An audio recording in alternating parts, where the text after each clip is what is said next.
Chapter 146. The Heavens Above. Luonan was quite innocent right now. Not to mention the fact that he wasn't even in a soul attachment state. Ink had successfully merged with the external airflow environment, under the blessing of the soul-breathing technique he had comprehended. Its body of crow feathers seemed to melt together with the night sky. When it flapped its wings to fly, it practically had the ability to ride the wind. Its physical strength consumption was minuscule. It was unknown how satisfied it was. All right, Luonan never expected that the blessing of soul breathing would have such a good effect. It clearly didn't increase Ink's upper limit, but it created an incomparable state for Ink, allowing it to display 150% of its ability. Luonan had secretly learned from Rui 1. It was no wonder that Rui 1 was able to achieve such godly results with her skinny body. Sometimes perfect coordination was even more crucial than absolute strength. No matter what Luonan thought, He Yuan was the supreme commander of this operation. He had to listen to her orders. He could only order Ink to fly to the area designated by He Yuan. He Yuan maintained a high standard of work as a secretary. She knew that Luonan probably didn't quite understand what a sniper position was. She even sent over a satellite image of the surrounding area, marking out the locations Luonan needed to be responsible for. She even gave suggestions on the patrol route. Such meticulous work left one speechless. As Ink spread its wings and flew out, it entered the predetermined location. The Society's adjusted operational layout officially entered the implementation stage. At this moment, psychic waves emitted by the Hexa ear, the main channel of communication, covered an area of several dozen square kilometers. They converged into a densely woven large net outside the range of perception of a normal person, and they began to rapidly converge. Luonan was located in the center of the large net, and he could clearly feel the layers of intersecting psychic waves. The ripples on the surface of the water grew even clearer. Clearly, these changes couldn't be hidden from Jack. His mood became even more restless. The crisscrossing psychic waves completely destroyed his search for suspicious signals, because there were suspicious signals all around him right now. Jack understood that he was already surrounded. After completing the transformation of his life form, a few negative effects finally arrived. Jack knew that being restless was useless, but he was unable to block off these emotions. The encirclement of the Society's forces was an expected result. Jack didn't need to react so excessively. In the end, it was Luonan's provocation that left him with an extremely bad experience. It was like a scattered weed seed. This chapter is not finished. Please turn the page. The weed seed began to sprout under the watering pressure from all sides. It grew rapidly, devouring the nutrients that originally belonged to his core willpower. The arrogance and conceit from before had long flown off to who knows where. Jack punched the partition of the carriage and began to clean up the equipment that had not been fully installed. His efficiency was much lower than expected. Of course, this debt was also placed on Luonan's head. Although Jack didn't know who was behind that suspicious signal, Jack's reaction was quite interesting. But on Luonan's side, the human-faced arachnid's reaction was in no way inferior. See, the more anxious Jack became, the more restless the human-faced arachnid became. Even though it didn't possess intelligence, its hunger instincts still transmitted a relatively clear message. Translated, it was roughly saying, "Don't tease him like that. The spiritual seed's nutrition has decreased again." It didn't seem like it was going to swallow it directly. Luonan's mind stirred. Under his stimulation, Jack's sensitivity towards the mental plane had increased by an unknown amount. It was to the extent that he was able to sense the encirclement of the Society ahead of time. Even though Luonan believed in Yuan's leadership, Rui 1 was by Jack's side. With Jack's terrible ability to control his emotions, it was better to add another layer of insurance for the sake of safety. Luonan finally loosened the chain, and the human-faced arachnid lost its restraints. It immediately broke out in joy and threw itself straight at Jack. It must be said that Jack's abilities on the mental plane had really made great progress after Luonan's stimulation and tempering. In the past, he didn't have any ability to detect the human-faced arachnid, a dark-sided life form. But now, A certain intuition made him tense up the moment the human-faced arachnid threw itself at him. It was the probing assemblage that could practically melt the void. Unfortunately, it was still useless. Jack's completely exposed emotional thought process was an irreparable weakness. And the human-faced arachnid's assault method even exceeded Luo Nan's imagination. The human-faced arachnid really didn't bite down with the ah-woo. Jack was still in the synchronized rhythm of his body and soul, so he still possessed a certain level of defense. This dark side of life form possessed a cunning instinct. It avoided a frontal confrontation, and its already weak body instantly transformed into nothingness. Its core essence actually transformed into a minuscule piece of information. This information was captured by Jack's probing apparatus on all sides. And this was it. This chapter has yet to end. Please turn the page. Jack was thrown into a completely defenseless emotional thought process. Luo Nan watched in stupefaction. The human-faced arachnid transformed into information under the drive of energy. It roamed within the Tower of Babel and collided with other information. A reaction occurred in an instant, flashing with a kind of dark tinge of emotional luster. Luo Nan immediately deciphered that this was impatience. This bit of impatient emotional element quickly merged into Jack's corresponding emotional torrent. It followed the structure of the Tower of Babel up level by level. Soon it seeped into a higher level of thought. In this way, the human-faced arachnid was like a kind of virus. It gradually seeped into Jack's soul. This was a fact that Luo Nan found hard to imagine, but he had witnessed it with his own eyes. The human-faced arachnid began its official work after making contact with Jack's soul. The first thing it did was to weed out. It callously and mercilessly ate all the emotional weeds that helped it enter Jack's higher-level thought process. They were fighting over the nutrients of Jack's core willpower. Then it dove head first into the depths of Jack's soul. The human-faced arachnid found its final target in the abyss where self-awareness was hard to reach. It seeped with the color of blood and desire, yet it also had layers of faint halos of light. The human-faced arachnid stared greedily at this edible food, but it didn't make any follow-up movements. It just hid nearby, waiting silently. As for Jack, after a series of warning omens that made his heart palpitate, he suddenly discovered that the irritating impatient emotions had suddenly been blown away. This was a change that had no reason at all. But the fatal pressure was the best reason. In any case, his mind had recovered its calmness once more. He was able to face the imminent crisis. His gaze fell upon Ruiwen. He understood that the source of everything was this girl that he had monitored for 3 years. He had tortured her for 3 years. Jack extended his hand. No matter what, he wanted to control Ruiwen in his hands. And at this time, the high-speed moving transport vehicle suddenly swayed sideways. The magnitude of the swing was so great that it simply made people believe that the vehicle had been violently warped. In reality, the vehicle, which was pieced together from solid bulletproof steel plates, had indeed been severely warped. Then it was torn apart. Apologies. Updating the settings has failed. I only discovered it now. There's still a chapter ahead. Everyone, don't forget to subscribe. Also, what the hell is with the initial order being lower than the later chapters?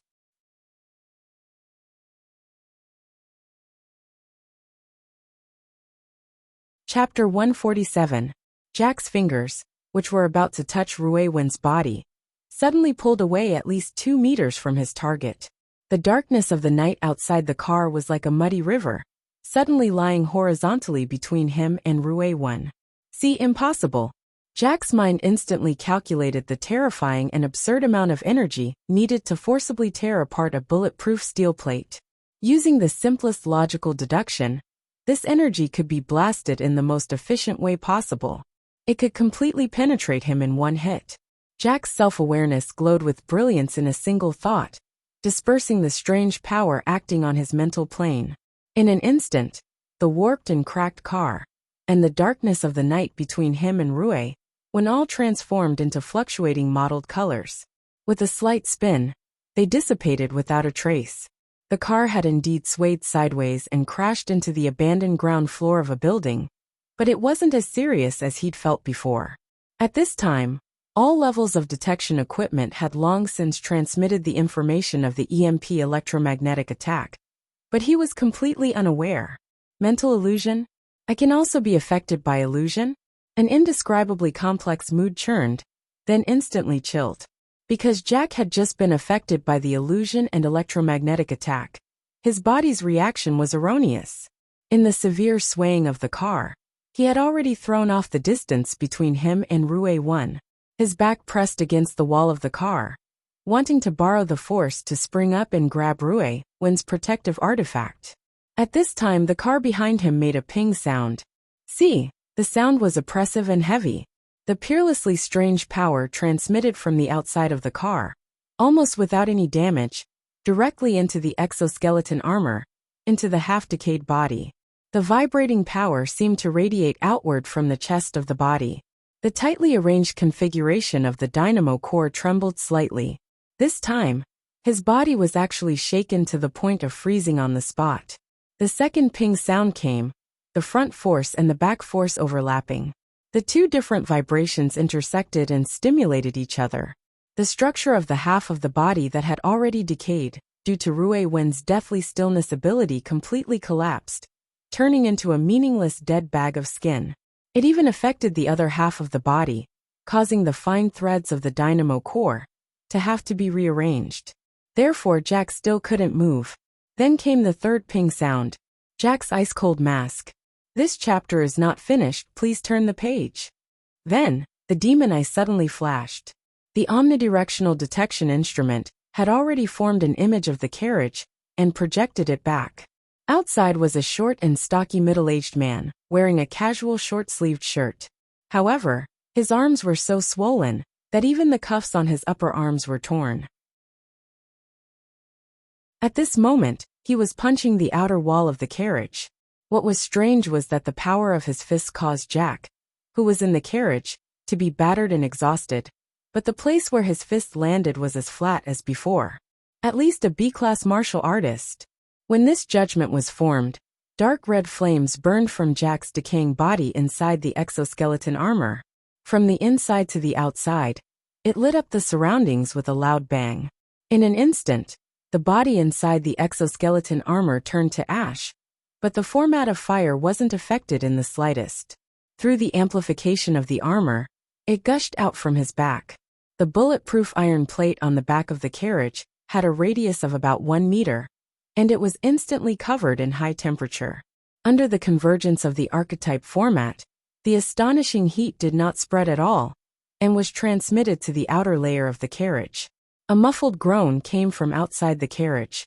The large-armed martial artist's fist was scorched black by the high temperature, especially by the power of the format of fire. His third strike was forcibly interrupted, and his figure flashed backwards. Jack finally regained his freedom. He didn't care about the exhaustion caused by the instantaneous eruption. He turned around to grab Rue 1, but at this moment, he saw the rear of the carriage explode open. The big fellow Crag Burst, who he had exchanged blows with before, charged in while laughing loudly. He disregarded everything and engaged in close combat. I'm done for. Jack knew that he no longer had the strength to snatch Rue 1 into his hands. His demon eye instantly dimmed, but it immediately brightened once more. Even if I don't have Rue 1, I still have the dynamo core. I still have energy. I haven't failed. Within the open carriage, the two beast-like experts instantly engaged in close combat. The bursting power made it seem as if this 5-ton transport vehicle could topple over at any moment. The rescue operation was already over at this moment. It was surprisingly straightforward and efficient. The personnel deployed in the surroundings appeared one after another, surrounding the transport vehicle. It was like catching a turtle in a jar. Wayne stood beneath a concrete pillar in the abandoned area. She calmly observed the current situation. A small old man stood loosely by her side. He yawned incessantly. It was the large-armed martial artist who had just played a crucial role. Please turn the page if this chapter isn't finished. He walked back. His arm had already returned to its normal limits. It was only a bit thicker than an ordinary person's. He swung his injured arm and sighed with emotion. Secretary, you really are daring. You used an illusion technique on an altered human, that was neither human nor ghost.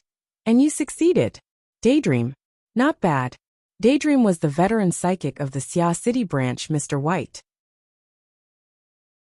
He yawned again when he heard what was said. He shook his head and said, "This person's mood fluctuates greatly. His defense is surprisingly sloppy. He's inferior to an ordinary person to a certain degree. Of course, his logical abilities are extremely strong, and he recovers quickly. But as long as the first step is hit, the subsequent steps won't be a problem."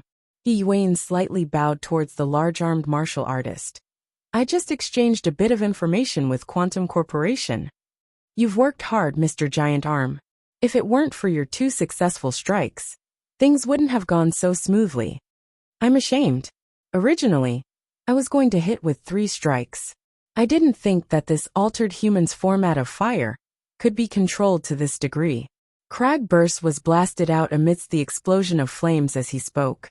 No matter how valiant Crag Burst was, he was still made of flesh and blood. Compared to Jack, who was a complete metal construct, Crag Burst suffered quite a bit. Jack blasted Crag Burst back with a single strike and walked out with large strides.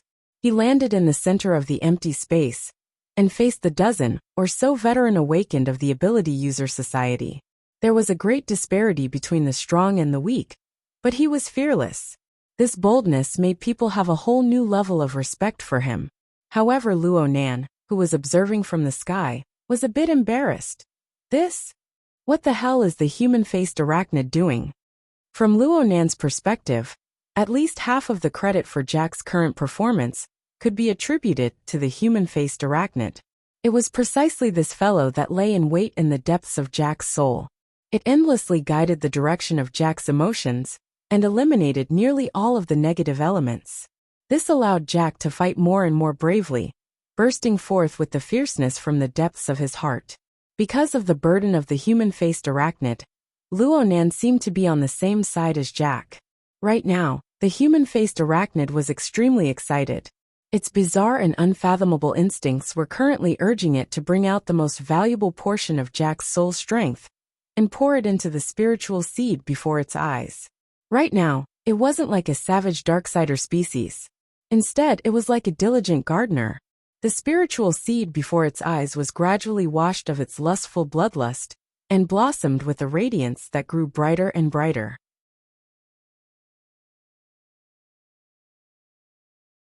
Chapter 148.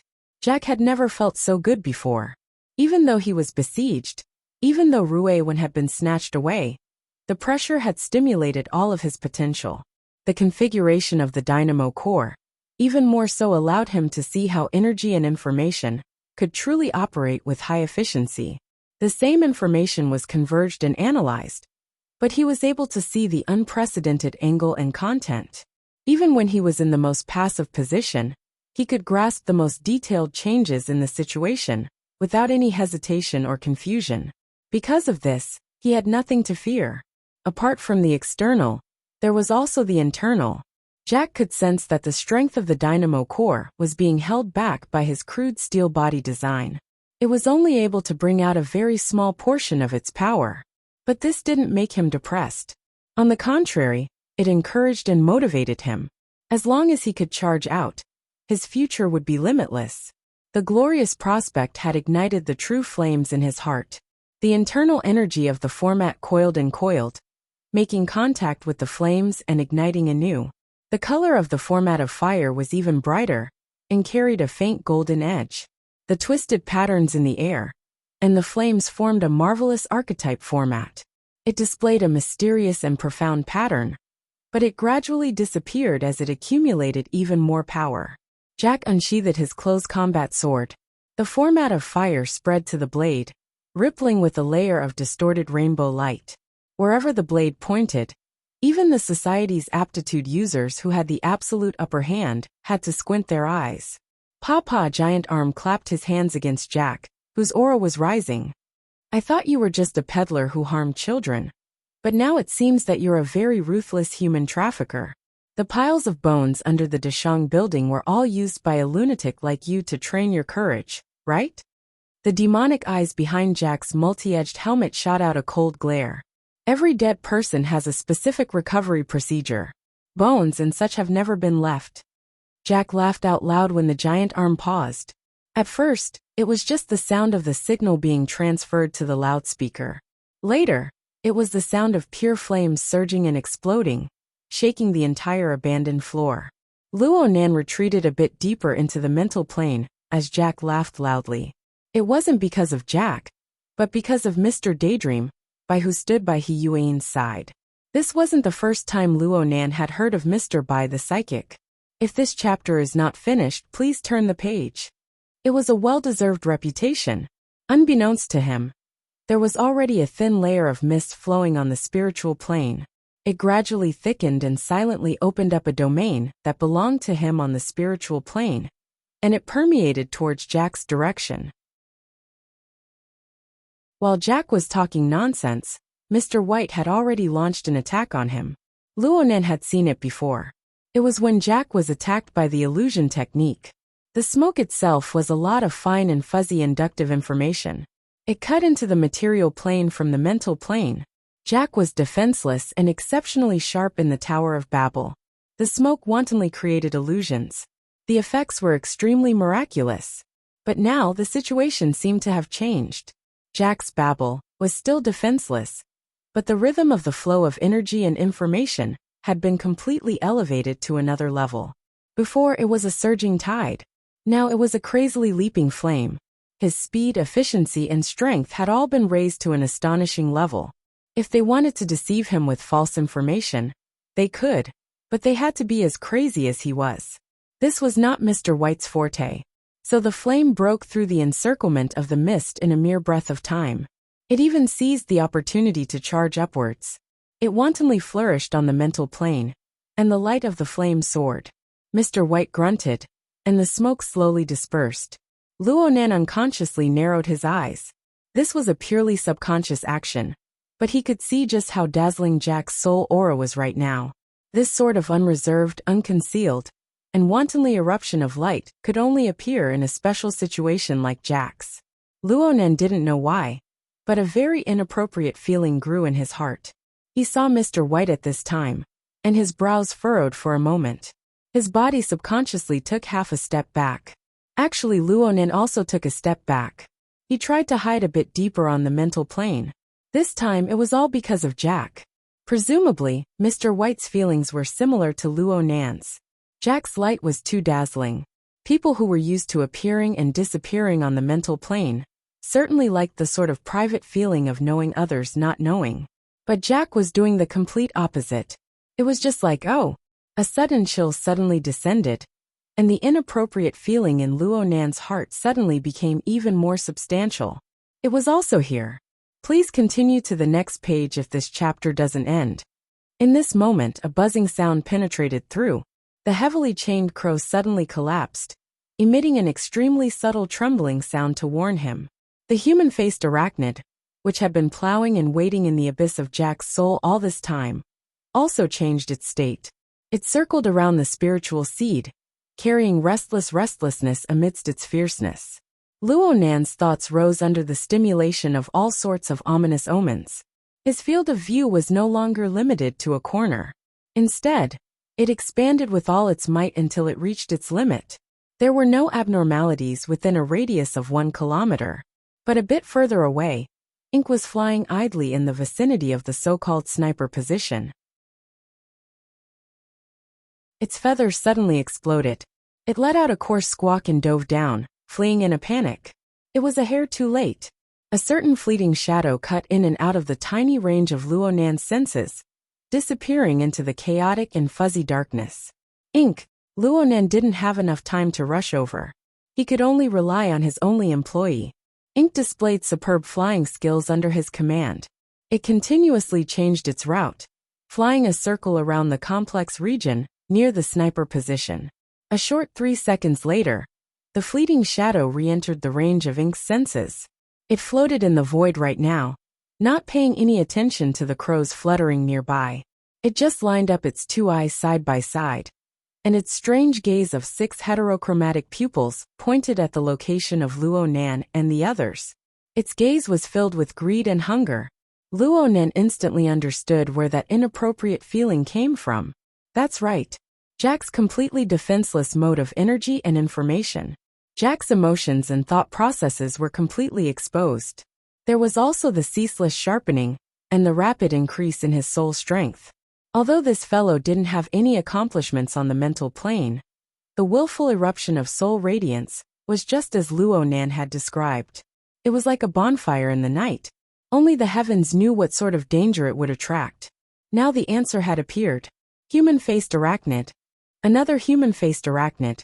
This was absolutely an enormous variable. Luo Nan was just about to report this to He Yuan when Ink's range of senses suddenly darkened. A powerful pulse swept past. The energy, information, and corresponding tempo contained within it instantly exceeded the limits of what Luo Nan's senses could bear. The mental plane suddenly shook violently in the next moment.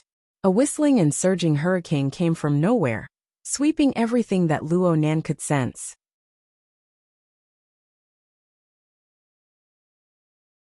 Chapter 149.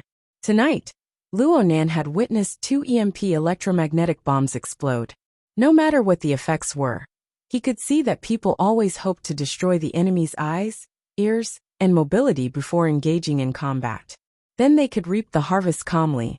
However, Luo Nan never imagined that he would actually encounter a method similar to an electromagnetic attack on the mental plane. The hurricane that came out of nowhere was stirring up trouble on the boundary between the mental plane and the material plane. The first to be destroyed was the psychic wave network built between the members of the association. Luo Nan's message to He Yuan flew to who knows where halfway. Then Luo Nan's mental senses received an attack. Whether it was range or precision, everything was suppressed again and again. Luo Nan discovered that he could only sense an area of 30 meters around him in a daze. The range had shrunk by over 10 times, and the precision was too horrible to look at. Luo Nan discovered that he was still fine. Mr. Bai's situation was even worse than his. This little old man's appearance was more like he had been targeted. Traces of blood flowed out from the corners of his eyes and nostrils. He was even a bit unsteady on his feet. He leaned back against a pillar to prevent himself from falling down in a sorry state. This should be a spiritual storm in the truest sense of the word. It almost destroyed and overturned all existences on the spiritual plane, instantly clearing the area. Luo Nan couldn't help but feel a chill in his heart. Just what stage had the human-faced arachnid grown to? The only thing worth rejoicing about was that Luo Nan's connection with Ink, the human-faced arachnid, and Rue Wen had not been severed through the format pyramid. Luo Nan was even able to send a bit of support to Ink through the air. The light waves of the format pyramid hidden behind the black feather comforted the frightened little fellow. Correspondingly, the human-faced arachnid, which was even sharper than him, transmitted a warning message to a certain degree. In this way, Luo Nan knew that the human-faced arachnid, which had stopped in the air above the sniping position, had already swept over in this chaotic situation. Okay, this was a bit confusing. Luo Nan gave his human-faced arachnid a nickname, Wraith Sign. Even if it had a nickname, the Wraith Sign, which lacked spiritual intelligence, couldn't provide any more information. It didn't know anything about the route or the speed. But Luo Nan knew that the enemy's most likely target was still Jack.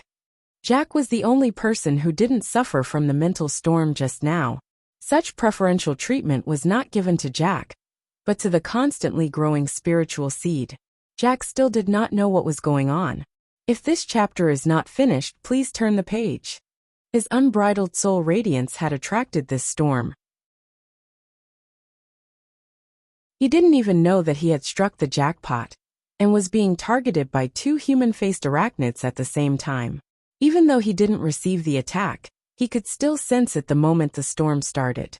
He immediately made a decision. Laughter and the rumbling of flames didn't stop. He raised the alloy combat blade horizontally and brazenly charged. He thought his chance had come. This was indeed his chance. Because of the mental storm, the psychic wave network had been severed. All the ability users were stunned, and their reactions were slower by more than a beat. However, as the commander of this operation, He Yuan still maintained a high speed of thought. Giant arm, Only calling him by his code name, without any honorifics, meant that the situation was urgent. As the strongest person on the scene, Giant Arms knew that the current situation was strange, but he also knew that he had to take responsibility. Almost as soon as Wayne gave the order, he exerted his strength to fly, only a bit slower than Jack. Giant Arms' line and angle were absolutely perfect. He flew from the side, found a short path, and stabbed straight at Jack's flank. His two arms suddenly swelled, causing the cuffs of his short sleeves to completely collapse. His arms were bare, and a heavy fist was imprinted in front of him. Jack didn't even turn his head. The exoskeleton armor swung its tail, facing Giant Arm from the side. It became the back of his head. Most importantly, the nozzle on his back suddenly opened. Disregarding the damage to his body, he forcefully pushed it to the highest gear and spat out a deep blue flame. The terrifyingly high temperature made Giant Arm let out a muffled groan. He forcefully withdrew his strength and dodged, but Jack raised his speed to the highest. The alloy combat blade didn't have any fancy tricks. It was a simple stab forward, and there wasn't a body of flesh and blood that could block the flames of the format of fire. Where the edge of the blade pointed, the waves split. It was originally a thin layer of encirclement, but without the unified command of the psychic wave network, it was like a plate of loose sand. It was pierced through in an instant. Right now, the deep blue Walker exoskeleton armor's feet didn't touch the ground. With the assistance of the auxiliary thrusters, it shot toward the window of the abandoned floor that led to the outside world. Giant Arm, Cragburst, and the others strove to catch up, but it was an impossible task to compete with the exoskeleton armor, with its thrusters fully activated. The window continued to enlarge in front of Jack. It swallowed him and released him, allowing him to be cast into the night of Xia City's recycling stratum. There was an explosive rumble. The wall at the edge of the window was bombarded by Giant Arm's fist, which was a step too late. The wall instantly collapsed. The flying rubble collapsed outwards, but it was swept to dust in front of the format of fire. It was a success. From now on, the sky was high and the sea was wide. Birds flew and fish leaped. Please turn the page if this chapter isn't finished. Jack raised his head to look at the night sky of Xia City. Under the blurry colors of light, his longing and dreams vaguely transformed into a stairway to heaven.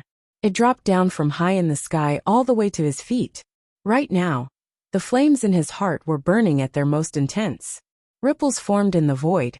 With Jack's current level, his interference with the mental and material planes had already reached a very high precision. Naturally, this kind of change couldn't be hidden from him. However, the human-faced arachnid stepped out of nothingness. It didn't give Jack any time to react. The malevolent and terrifying specter was practically sticking face to face. It silently penetrated Jack's exoskeleton armor. Jack's consciousness of fear hadn't even risen yet. Right now, he was still displaying ecstasy and pride on the outside. His emotions were like exploding flames. However, the human-faced arachnid burned with the same bewitching demonic fire. It instantly covered Jack's entire body.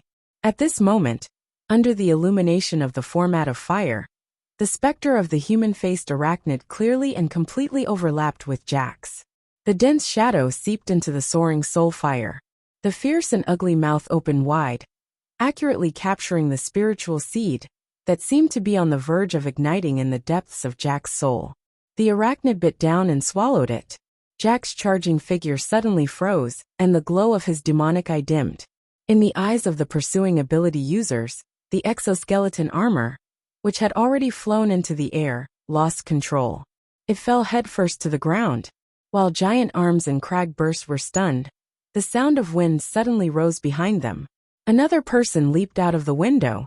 A slender figure streaked across the sky, brushing past the rapidly falling exoskeleton armor. Man and blade became one.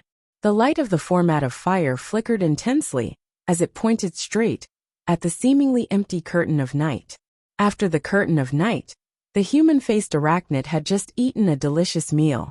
It was smacking its mouth to savor it when the blade light arrived. Wayne. Her target wasn't Jack, but the human-faced arachnid. At this moment Mr. Bai, who had been standing next to her just now, temporarily took over He Yuan's command. He endured the pain of his wounded soul and loudly reported the situation. Human-faced arachnid has been discovered. Third contingency plan. Luo Nan was shaken on the mental plane when his voice rang out. This was because he saw another hurricane that spanned the material plane and the mental plane at this very moment. It whistled over. Right now the human-faced arachnid was dodging He Yuan's blade light with all its strength. It absolutely didn't have any spare energy to launch an attack. Luo Nan suddenly understood something. The mental storm isn't the work of the human-faced arachnid. There's still a powerful person behind.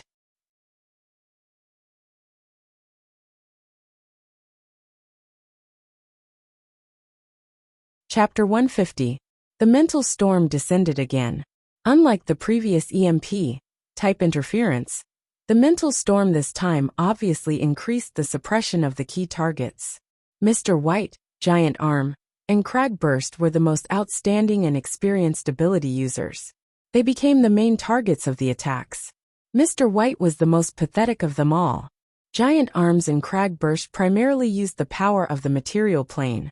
Their coordination of body and soul might not be as perfect as Rui Wen's, but it wasn't difficult for them to reach an outstanding level. They also possessed a certain amount of defensive power, with the addition of the chemical carrier. Most of Mr. White's abilities were on the spiritual level. As the saying went, the bird that poked its head out would be shot. Naturally, he was the one who received the most damage, not to mention that he was the temporary commander. Mr. White was already sitting on the ground. His hands were forming a strange seal. He was trying to keep his mind focused. He had lost the ability to speak and give orders. Seeing this, the remaining 7 or 8 ability users could only act according to the plan. They surrounded Mr. Bai in a circle, placing the unconscious Rui Wen in the circle. They held their breaths and focused their minds, putting all their effort into defending. Cragburst and Giant Arm saw the situation over there from the window. They cried out in their hearts. It was clear that they couldn't count on Mr. White for the time being. Under the impact of the mental storm, even though the two of them possessed astonishing courage and strength, they still needed some time to adapt to the distortion of their 5 senses and 6 senses, and the increasing pressure. As a result, whether it was returning to Mr. Bai's aid or He Yuan's aid, they were both slower by more than a beat. They could only look on helplessly as He Yuan leaped out of the window and slashed down towards the night sky. Luo Nan's soul body floated in the night sky, once again witnessing He Yuan's stunning and peerless blade technique. He Yuan was a burner, but from what Luo Nan could see with his clairvoyance, she was the only burner he had seen who could completely control and even subdue the format of fire. She used the power of the format of fire, but also abandoned the outer shell of the format of fire to the greatest extent. She added pure power to the blade, completely under the control of her will. She used the power of the material plane to forcibly annihilate targets on the spiritual plane. To her, the format of fire was just a source of power. She had an even stricter set of self-logic to control this power. Perhaps this was the secret behind the astonishing power of her saber technique. Where the blade pointed, the human-faced arachnid. If this chapter is not finished, please turn the page. He didn't dare to take it head-on, and dodged with all his might.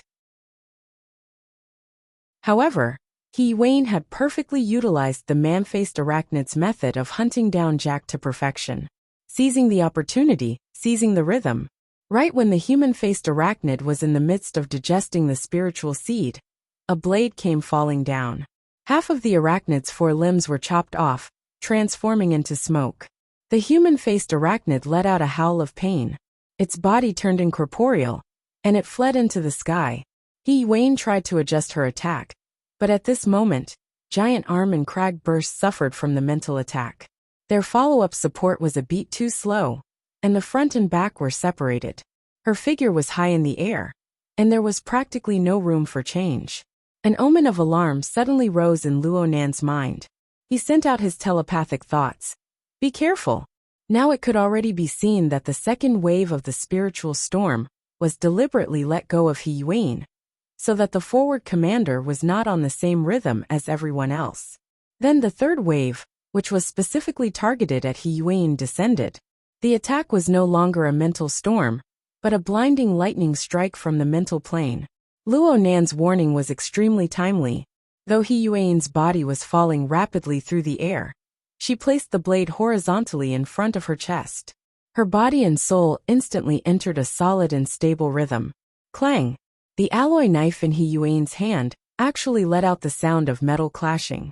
The edge of the knife trembled involuntarily, just like He Yuan's current state of mind. But in the end, she managed to defend herself. But whether it was Luo Nan or He Yuan herself, neither of them had any intentions of relaxing. The air fluctuated once more. The malevolent human-faced arachnid displayed its characteristic of appearing and disappearing like a ghost. It seized the opportunity and suddenly attacked. It seized the instant when He Yuan's rhythm of body and soul became chaotic. It coordinated seamlessly with the mysterious expert in the distance. Siege Hammer. The human-faced arachnid's specialization in mental attacks, and the Siege Hammer's special methods revealed their might at this moment. The alloy knife rang out again, and the vibrations intensified. He Yuan's body and soul rhythm, which wasn't too serious at first, were clearly cracked by this Siege Hammer attack. If she wanted to adjust back, she would need at least 1 to 2 seconds. But the human-faced arachnid wouldn't give her this opportunity. It screeched on the mental plane, and its 6 heterochromatic eyes flashed in unison. It wanted to seize this opening and seize the greatest victory. Have you had enough? Luo Nan couldn't bear to watch any longer. He sent out telepathic thoughts, which was a signal. If this chapter is not finished, please turn the page. The demonic body of the arrogant human-faced arachnid suddenly went rigid. Its 6 heterochromatic eyes, which had been glowing with an extraordinary splendor, each color was thrown into chaos. It was at a loss at first, but then it sensed something. It saw the heavily chained crow suddenly appear on the mental plane. It was taut and perfectly straight. One end had sunk deep into the depths of the void, but the other end had connected to its abdomen at an unknown time. It even pierced through. The human-faced arachnid had no way of understanding its current situation, but its instincts were telling it that this situation was extremely, extremely bad.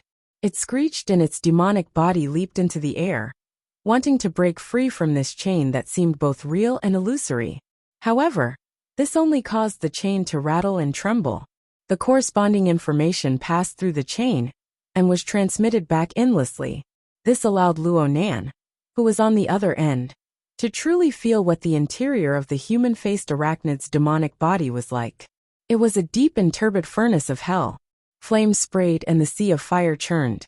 The most intuitive feeling one could feel here was the high temperature.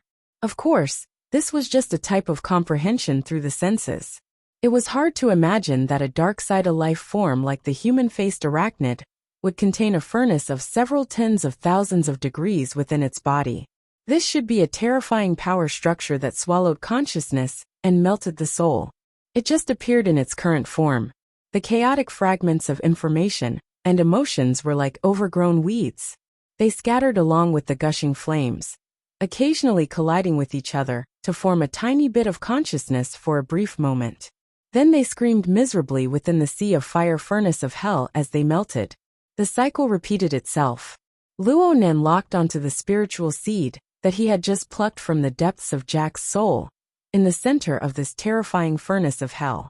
The outer layer of the seed had already melted in this furnace of hell, but that was all. When this outer layer disintegrated and digested, a bit of demonic mottled radiance jumped out from within. It resonated closely with Luo Nan's chain, resisting the fatal flow of fire that existed everywhere. It lit up the strict and standardized format pyramid structure. The tetrahedron, the inscribed sphere, and the circumscribed sphere appeared clearly. It suppressed a small area with its unique structure, giving the bit of mottled radiance time to grow. In the blink of an eye, the demonic mottled radiance rapidly magnified. Its 8 legs spread out, and its 6 pupils changed color. Its half arachnid, half human body stood stooped out of habit, yet it possessed the cruel tension of pouncing on its prey at any moment. In this way, the human-faced arachnid was the manifestation of the Wraith sign. It manifested within the stomach of another human-faced arachnid.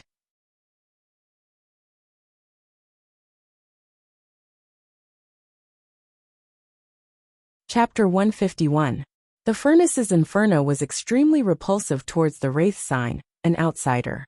Huge bubbles appeared in the sea of fire, revealing a deep magma-like structure. The flames above the sea of fire were like dancing pythons, roaring as they tried to devour the devil sign. At this time, the furnace of hell didn't seem to be in the stomach of a darksider life form. Instead, it seemed to exist in the center of an enormous world. There was a fantastical feeling of a Mount Sumeru in a mustard seed.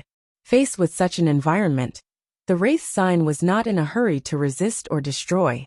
What he did was to howl at the sky.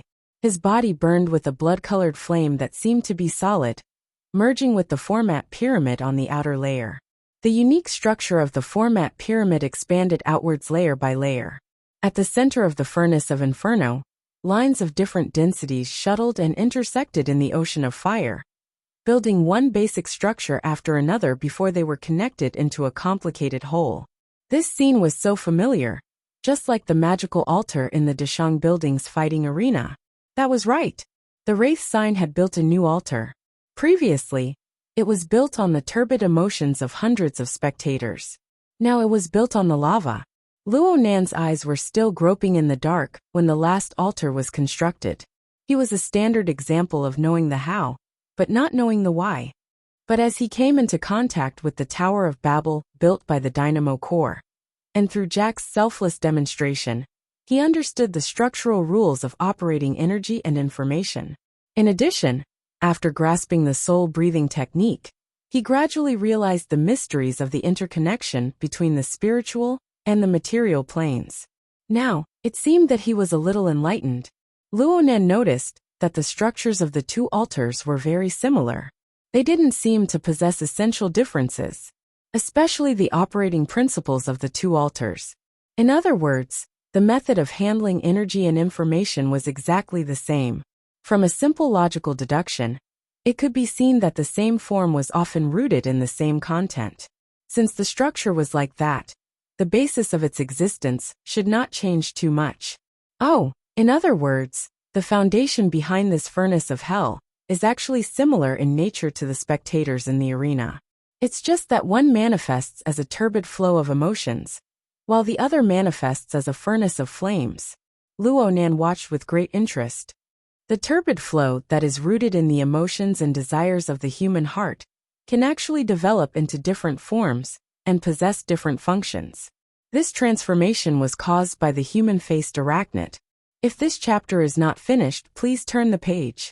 Is that it, or are there other factors? Luo Nan observed the furnace of hell once more with questions and gains in mind. He felt it to be even more penetrating, and his understanding became even clearer.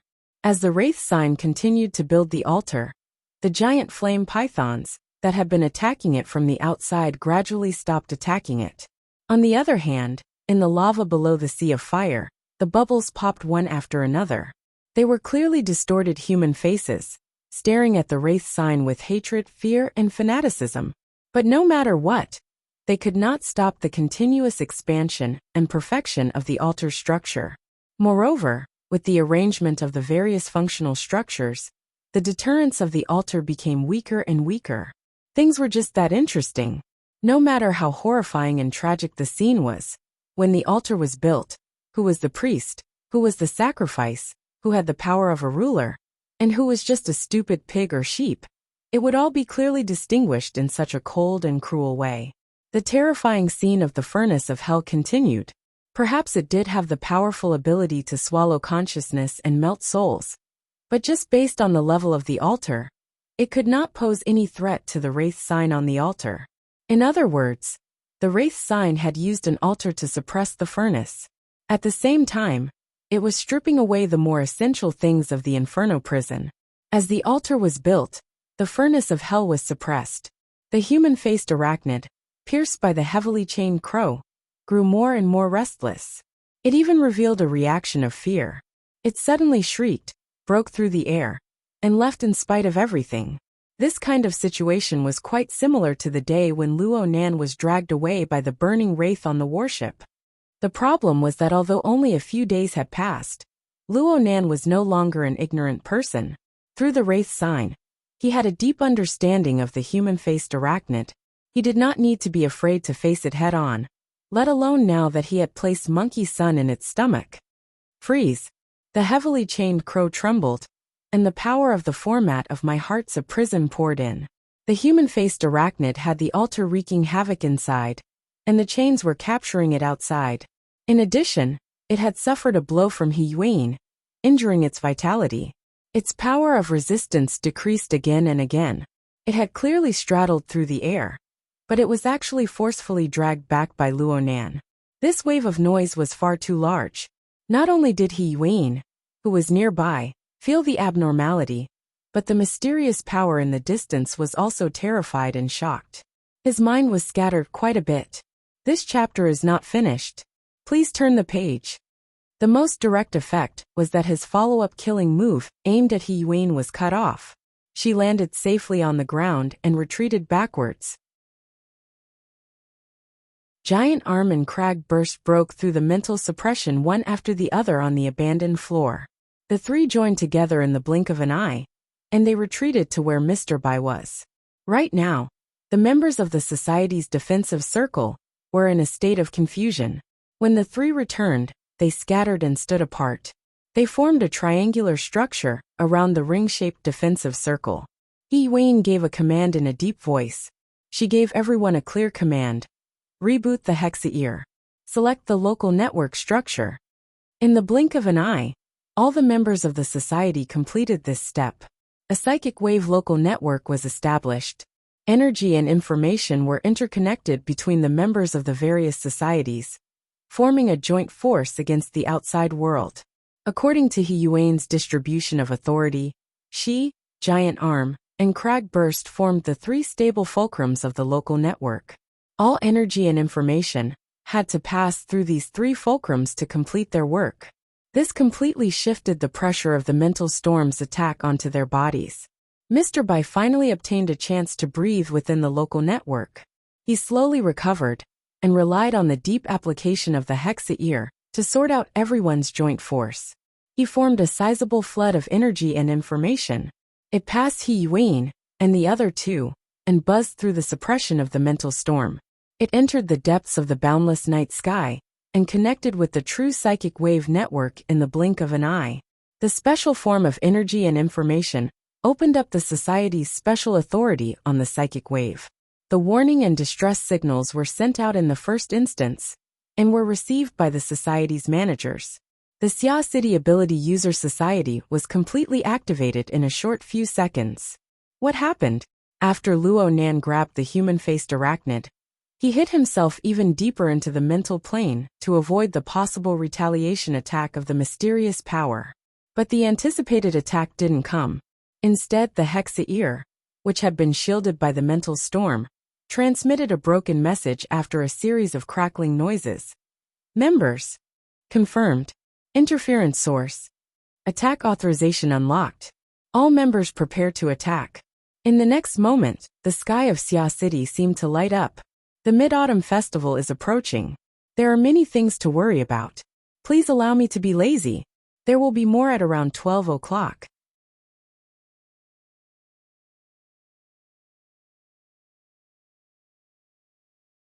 Chapter 152. Approximately 1,500 meters away from the abandoned floor, where He Yuan and the others had besieged Jack, there was a group of high-rise buildings. Looking down from here, one could see the abandoned floor and the surrounding area. This was the sniper position that He Yuan had pointed out. It was also the area where Ink was active. At the beginning of the mental storm, this rather intelligent crow hid obediently under a clock tower of a high-rise building. It arched its wings, buried its head, and remained motionless. That's right, the area of attack of the mental storm was 1,500 meters away. It had nothing to do with Ink. But the problem was that the distance between the person who unleashed the mental storm and Ink was far too close. They were separated by a large clock, nothing more. Above the cowering crow, at the top of the clock tower, The turbid black smoke converged into a faintly discernible shadow. It blended perfectly into the darkness of the night. Only the shape of its eyes, which were like weak sparks, carried a hint of a person within this mass of black smoke. Such an image was like a ghost, like a demon. It was terrifying to the soul. It was just that compared to the awe-inspiring might of the 3 consecutive waves of powerful mental attacks. The smoke man right now had a vexed and depressed mood. The human-faced arachnid should have left after eating, but it only made 2 more moves. This is 2F** king against the rules. The smoke man could feel that the psychic wave network that covered this area was in the process of being activated. It allowed the power of the controller of the psychic wave network to be fully transmitted over. Through the guidance of the ability users on the abandoned floor, a tyrannical attack spanning several hundred kilometers could be realized. If he had the chance, he would be very happy to go to the entrance of the Wilderness Explorers Society of Xia City and curse at Ouyang Chen's shameless behavior. But it was too late to say anything at this time. Actually, if he had disregarded everything and fled with all his might at the first moment he sensed the human-faced arachnid, there was still a chance. But the troublesome human-faced arachnid that had hunted for food was the greatest hope for the Order to nurture a sacrificial vessel. He could not abandon it no matter what. That damn chain. Break for me. The smoke man had truly thrown caution to the wind. He withstood the increasingly terrifying spiritual pressure of this area. He forcefully separated a portion of the turbid smoke from his black smoke soul body and tossed it into the air. The smoke conducted a transformation on the mental plane and the material plane. It quickly tempered into a sharp edge. By the time the human-faced arachnid was locked in place by the chains, the smoke had already transformed into a swift and fierce ray of light. It chopped downwards. This turbid fire saber not only had to cut through the chains, but it also had to cut through the chains. If this chapter is not finished, please turn the page. Only those shameless people hiding in the depths of the mental plane could vent the anger in his heart. Who would have thought that this saber strike, which was filled with his anger and hatred, would slash empty air? The heavily chained crow disappeared into thin air, its whereabouts unknown. On the other hand, the human-faced arachnid had inexplicably recovered its freedom. It was still frozen in place, and its malevolent face looked incredibly stupid. This blood flame blessing. When his life was at stake, how could the smoke man have time to think? At this time, the abandoned floor was lit up on its own. The activated psychic wave network was about to materialize. The energy being transmitted was increasing, and it had already locked onto him. If he didn't escape now, he wouldn't have to waste any more effort. Go, go, go. He used a special method of control to give the human-faced arachnid in order to make it flee in a different direction. He hadn't forgotten what this group of people from the Ability User Society had been doing in Xia City for the past 2 days. If it wasn't for his several rounds of mental storms attracting hatred, this fellow would have been the #1 target of the Ability User Society's attack. Under his urging, the human-faced arachnid's 6 heterochromatic pupils finally recovered a bit of luster. It immediately leaped into the air and disappeared. The smoke man leaped out of the clock tower at nearly the same time. He flew towards the area where he could sense the most human traffic. He hoped to find a few human meat shields so that Ouyang Chen would have some fear. However, he was still a bit too late in the end. The instant the smoke man leaped out of the clock tower, a terrifying energy attack burst forth from the abandoned floor 1,500 meters away. In the next moment, a mental storm descended. This was absolutely revenge. It was also a mental storm, but this attack originated from Ouyang Chen. Even though it had lost many of its subtleties due to the long-distance transmission and guidance, when the hurricane swept over, it still caused the smoke soul body to fall into a predicament where it could not avoid. In a few breaths of time, the black smoke soul body, which was the soul of the out-of-body state, was torn to pieces. The soul of the black smoke man was directly exposed to the air and was swept by the tail of the storm that blew past, almost causing his soul to scatter. In the end, his strength was strong, and he had long since passed the naive age where his soul couldn't be exposed to the wind. He flew and descended all the way until he entered a certain nightclub in this group of buildings. Only in this noisy and chaotic atmosphere did he truly believe that he had escaped this calamity. Today's grazing was truly a huge failure. Chun, this grudge has been formed. The smoke man was venting his anger as he sucked in a bit of people from the nightclub. He condensed a layer of darkness once more. Please turn the page if this chapter is not finished. The smoke soul body was temporarily coping. He was certain that he wouldn't die, so he began to worry about the human-faced arachnid's situation.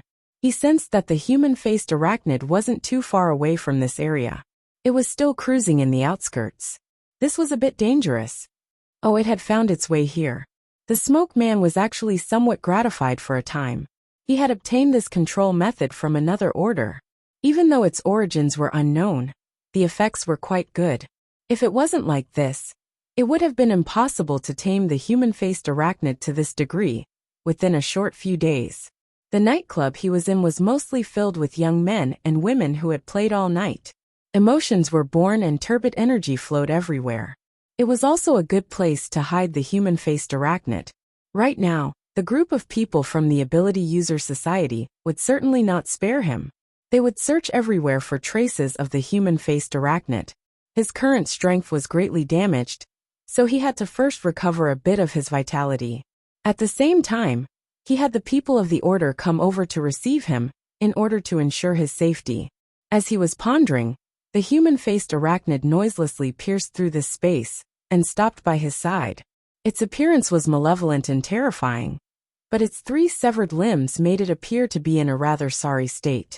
I don't know if the meal I just ate can make up for the vitality that this blade chopped off. It hadn't even been 2 days since the smoke man took over the human-faced arachnid. He still didn't understand the habits of this dark-sider life form too well. He made wild guesses for a time, and was rather at a loss. He also observed even more carefully. The flames under the body of the human-faced arachnid were bright and translucent. They circulated with laws and rules. Could it be that the meal just now had already begun to digest?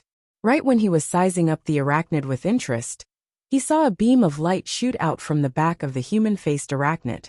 It tore open the back of the human-faced arachnid. The smoke man was stunned. The moment the beam of light came out, it was unstoppable. The light of fire exploded from every part of the human-faced arachnid's body. It was like thousands of sharp knives slicing and slicing. The human-faced arachnid could only struggle futilely. Then tongues of fire leaped out, burning its entire body. It burned into nothingness in the blink of an eye. The smoke man's mind was stupefied for a time as he observed this scene. It was completely blank. But then the raging flames of the fire burned the human-faced arachnid to death. Unexpectedly, they did not disperse. Instead, they converged inwards to form a maelstrom in the void. A boom rang out from within, and a malevolent and terrifying demon rode the light of fire. It soared out from within the maelstrom. Its 6 eyes were of a different color, and its 8 legs were spread out. If it wasn't the human-faced arachnid, then who could it be? I wrote this chapter until 4 in the morning. Exactly 6 hours. I'm also drunk. I can only postpone the morning. I've temporarily finished paying off the subscriptions and chapters. Today I'll start paying off the monthly passes and chapters.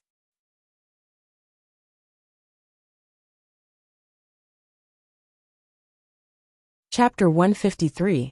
After the human-faced arachnid reappeared, it didn't make any movements. It just used its demonic 6 pupils to stare coldly at this fellow, who was on the same level as it. The smoke man felt like he was having a nightmare. In the dream, it was the end of the world. When he woke up from the dream, everything returned to normal. He circled around the human-faced arachnid many times. He could see that the human-faced arachnid had undergone some changes before and after being burned by the raging flames. The most straightforward change was that the limb that Wayne had chopped off had now grown back.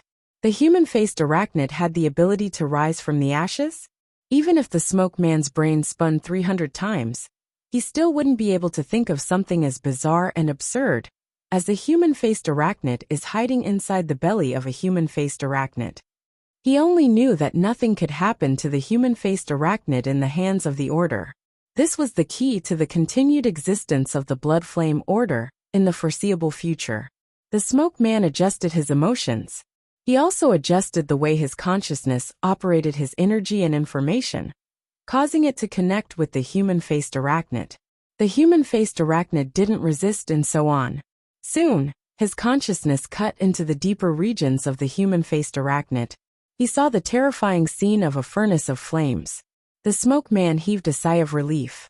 In the teachings of the Blood Flame Order he belonged to, the great blood flame was hidden deep within every person's anger, hatred, despair, and other intense emotions.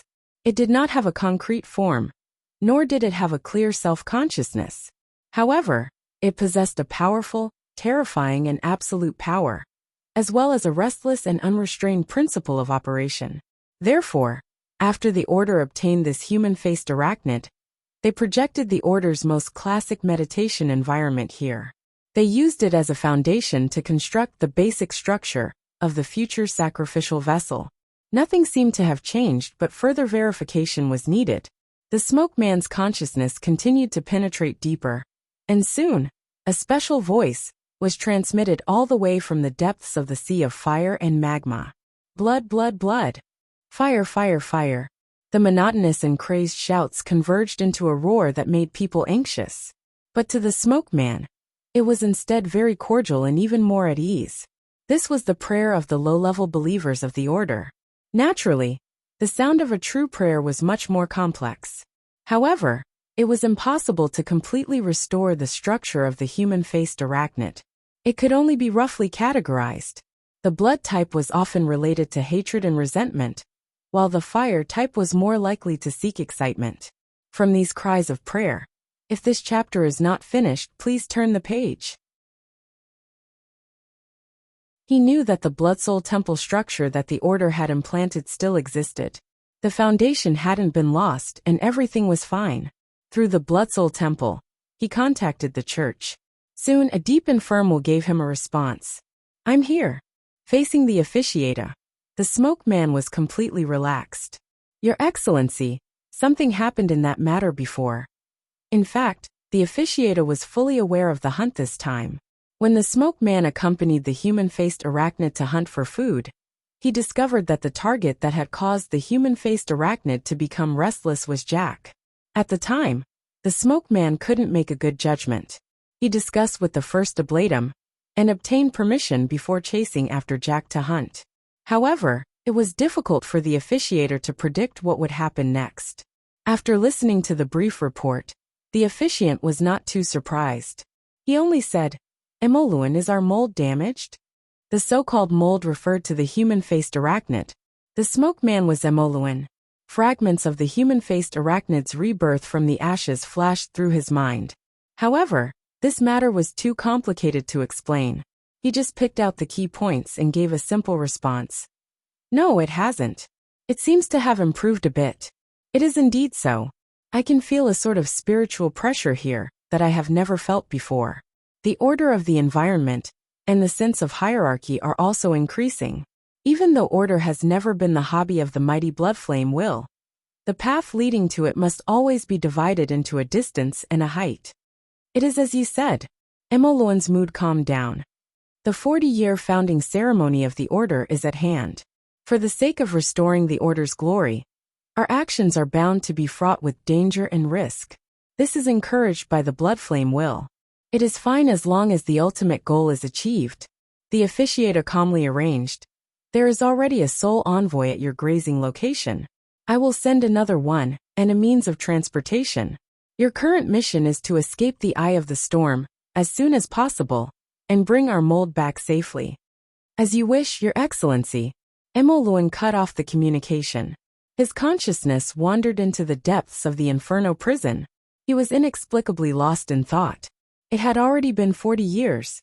40 years ago, when the Third World War was at its peak, the first officiator of the Blood Flame Order felt the mighty blood flame will amidst the despair of war. His ability was awakened, and he established the Blood Flame Order on the battlefield. It was one of the earliest modern secret orders in the world that could be verified. Imo Luan was one of the founding elders of the order. At the time, he was only 20 years old. This chapter is not yet complete. Please turn the page. He was a new recruit who had just stepped onto the battlefield. He obtained endless pleasure from the power of slaughter bestowed upon him by the blood flame. The rapid development of the order allowed him to obtain achievements that he had never dreamed of in his youth. As an old secret order, the blood flame had once had astonishing glory. Their followers covered nearly 2/3 of the world's major cities. They were one of the few world-class orders back then. However, good times did not last long. The overly intense and extreme teachings lost their vitality after losing the support of war and the environment of crisis.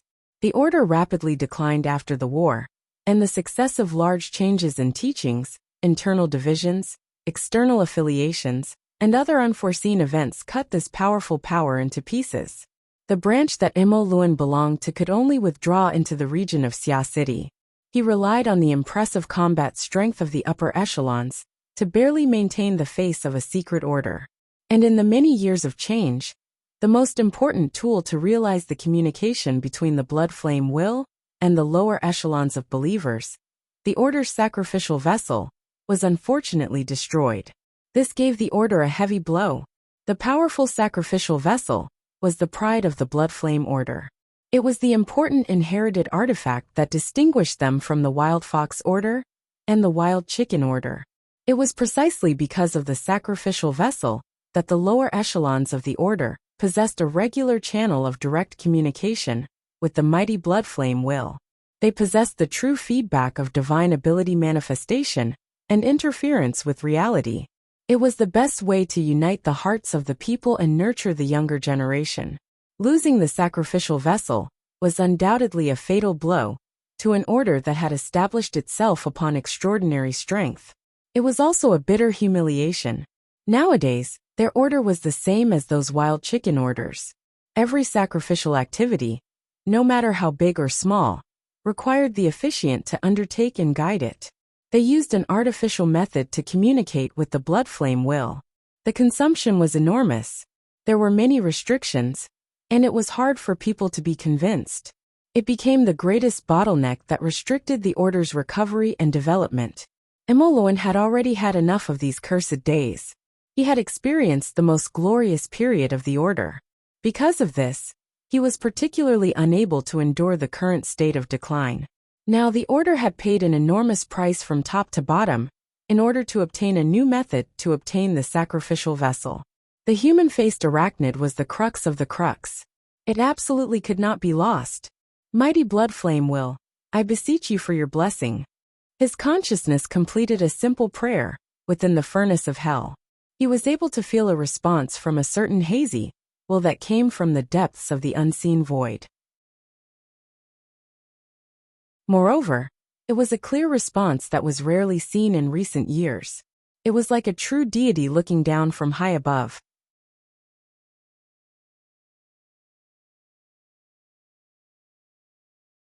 Chapter 154. Imo Luan needed to make a correction as soon as this thought was born. Forgive my stupidity. The basic teachings of the blood flame order did not recognize the existence of personified gods in the world. They believed that the blood flame will existed within all personalities. Under certain conditions, the blood flame would form dominance over all higher conscious life forms. As for the nature of the blood flame will, it was explained as the extreme side of nature. It was the pinnacle of power that could only be reached through the extreme paths of blood and fire. It was very difficult for such teachings to gain favor in the context of the modern world. Because of this, the order had carried out many revisions to its teachings over the course of several decades. It had also buried the seeds of a great split and a great collapse. Imo Luan was an elder of the order. He himself was more inclined towards the traditional teachings. He viewed the blood flame will as a guide towards the pursuit of eternal power. He believed more in self-will and pursuit than in deference and humility. But it was impossible to not be disturbed and influenced by the chaos of several decades. He attributed the weak thoughts he had just had to a moment of confusion and foolishness. He did his best to gather his mind and forget his thoughts just now. He carefully sensed what the first ablatum had just said. It was the feeling of layers within the furnace of hell. Sure enough, he discovered after paying attention that there was indeed a subtle difference in the current inferno compared to the blindly violent environment of before. Especially in the cries of blood and fire from the believers, there was already a subtle difference. Some fanatical and resolute voices were clearly clearer within the inferno. They aroused even more echoes. This clear feedback was enough to prove that the construction of the Order's sacrificial vessel had indeed begun to take an embryonic form. Moluan felt that tonight's hard work was worth it. His consciousness separated from the human-faced arachnid. His state of mind settled as he calmly waited for the arrival of the soul envoy. The human-faced arachnid stopped in the void next to Moluan. It was just as quiet, at least on the surface. Is this a dove occupying a magpie's nest? Or is it just wishful thinking? Luonan had truly watched a play in the past few minutes. He had gained new knowledge. Then he didn't know whether to laugh or cry. What rebirth from the flames? It was just the wraith sign reappearing after devouring its own kind. The altar constructed by the wraith sign was a battlefield for its own kind to devour each other. The human-faced arachnid, who came from the same source, simply had no chance of refusing the altar. Then, if this chapter is not finished, please turn the page. It was only natural that the experienced wraith sign, who had the home advantage, easily won.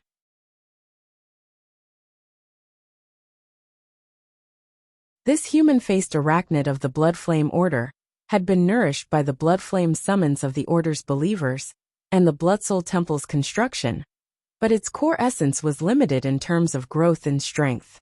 There was a considerable disparity between it and the Wraith Sign, which had been tempered and upgraded by Rue 1. After the Wraith Sign swallowed Jack's spiritual seed first, the gap between them widened even further. It was only natural for it to fail. This once again confirmed that the human-faced arachnid was a Darksider life form. It was unable to increase in strength through its own accumulation. It was unable to increase in strength through low-level food. The Bloodflame Order's method of grazing was actually correct. However, it was very unfortunate that they encountered the Wraith Sign, who was essentially on a different level from the other faced arachnid avatars. After swallowing Jack's spiritual seed, Luonan felt that the Wraith Sign might have already surpassed the Wraith Sign he encountered at the Limestone Water Village pub. At the very least, the Wraith Sign wasn't at a disadvantage. However, this Bloodflame Order was a bit outside of his expectations. Luonan didn't want to have any contact with this order. He didn't face it head-on when Luan attacked the heavily chained crow. In any case, the altar constructed by the Wraith Sign had already taken control of the situation. Everyone split up and left, never to meet again. However, he never expected that the Wraith Sign would defeat its fellow human-faced arachnid, and that the Wraith Sign would be busy receiving the fruits of victory. The remnant method of driving the human-faced arachnid's body would bring it back to the side of this mysterious power. The furnace of hell within the human-faced arachnid had already been completely incorporated into the framework of the altar. It was just that the Wraith Sign didn't have the time to retract it. Luan was completely unaware of this. He used the format of pure consciousness to communicate, sense, pray, and ponder. All of the energy and information circulated without the slightest bit of concealment. It was the same as displaying all of his secrets in one go. He wasn't much inferior to Jack. Grasping another person's secrets was very refreshing, but it was inevitable that he would burn his brain as to how to leave. He couldn't really let the Wraith Sign follow him back to be some sacrificial vessel. At this time, Hiyuan's call cut in on the psychic wave network, which had just recovered normal communications. "Scout, are you okay?" I'm fine." Luonan's soul body floated in the air to observe. He saw Hiyuan's tightly knitted brows as she communicated with him. Her brows relaxed after receiving a response. Luonan felt pretty good. This chapter isn't finished. Please turn the page. Actually, aside from the Wraith Sign's current dilemma, Luonan's current state wasn't just good. It was very good. It wasn't just good, it was great. He had borne the burden of another sacrificial activity. He had won with the Wraith Sign, who had a close connection with him. The direct benefits for Luo Nan far surpass what happened to Rue 1. Of course, this didn't include soul breathing. In terms of the most intuitive range of mental senses, Luo Nan's range of senses began to rapidly recover the moment the mental storm stopped. The specific data had expanded by roughly 50 to 60%. The radius of his senses had nearly reached 800 meters. The expansion of the range of his senses proved that the amount of energy and information Luo Nan could control had increased by a large margin. His precision had increased as well. After his abilities increased, he always had a bit of a desire to show off. The society's hunt for the human-faced arachnid was probably about to begin. Luo Nan really was a bit eager to give it a try. What a joke! He was thinking whether or not he could borrow the society's hand to create an opportunity for the wraith sign to escape. Who knew that He Yuan's next words would be, "The operation is over. Return immediately." "Huh? You're not chasing? Chasing? Chasing who?" "The one who plotted against you. The one who interfered with the communications of the psychic wave network." Luo Nan really wanted to lead the society's power towards Mo Luan. His words were not without a hint of encouragement.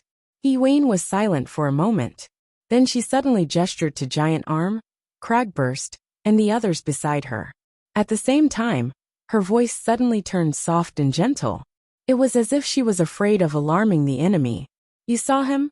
Don't move no matter what. This person's strength is extremely powerful. Right now you're just a crow. Don't think about anything else. Let him go." Hold on. That person has already left.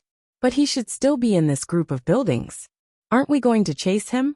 He Yuan was startled. She gestured to Giant Arm and the others, who were already preparing to move, to stop. Her voice immediately returned to normal. She said resolutely and decisively, "You return immediately. Our mission for today is over." But Luo Nan didn't know what to say for a time. Of course he could see that He Yuan's series of changes were all for the sake of his safety. But what about the wraith sign on Mo Luan's side? Today is only the third watch. Tomorrow will be the same. The year is afraid of mid-autumn, and the moon is afraid of the middle of the night. I'll adjust my tempo to the fourth watch as soon as possible, when I recover next week. Please forgive me.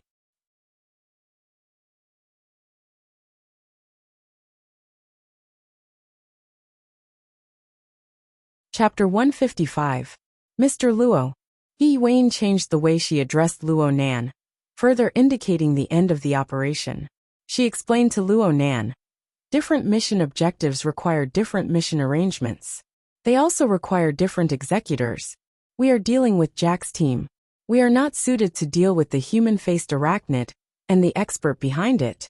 At the same time, the association has more or less locked on to the identity of the other party, and will take follow-up measures to deal with it. But not at the moment. Luo Nan also knew that he shouldn't put his companions in danger for his own selfishness. He absolutely couldn't reveal the existence of the wraith sign to the outside world. In the end, he still needed to think of a way himself. "Got it. I'll be right back." Luo Nan confirmed that Mo Luan wouldn't leave for a while, so he ordered Ink to return. Who would have thought that He Yuan's next words would be, "Mr. Bai is here, just in time to check on the situation of your soul attachment." Luo Nan nearly let Ink knock its head against the clock tower. He Yuan had mentioned Mr. Bai back in the fighting arena. Luo Nan hadn't paid much attention to it, but now the feeling was different.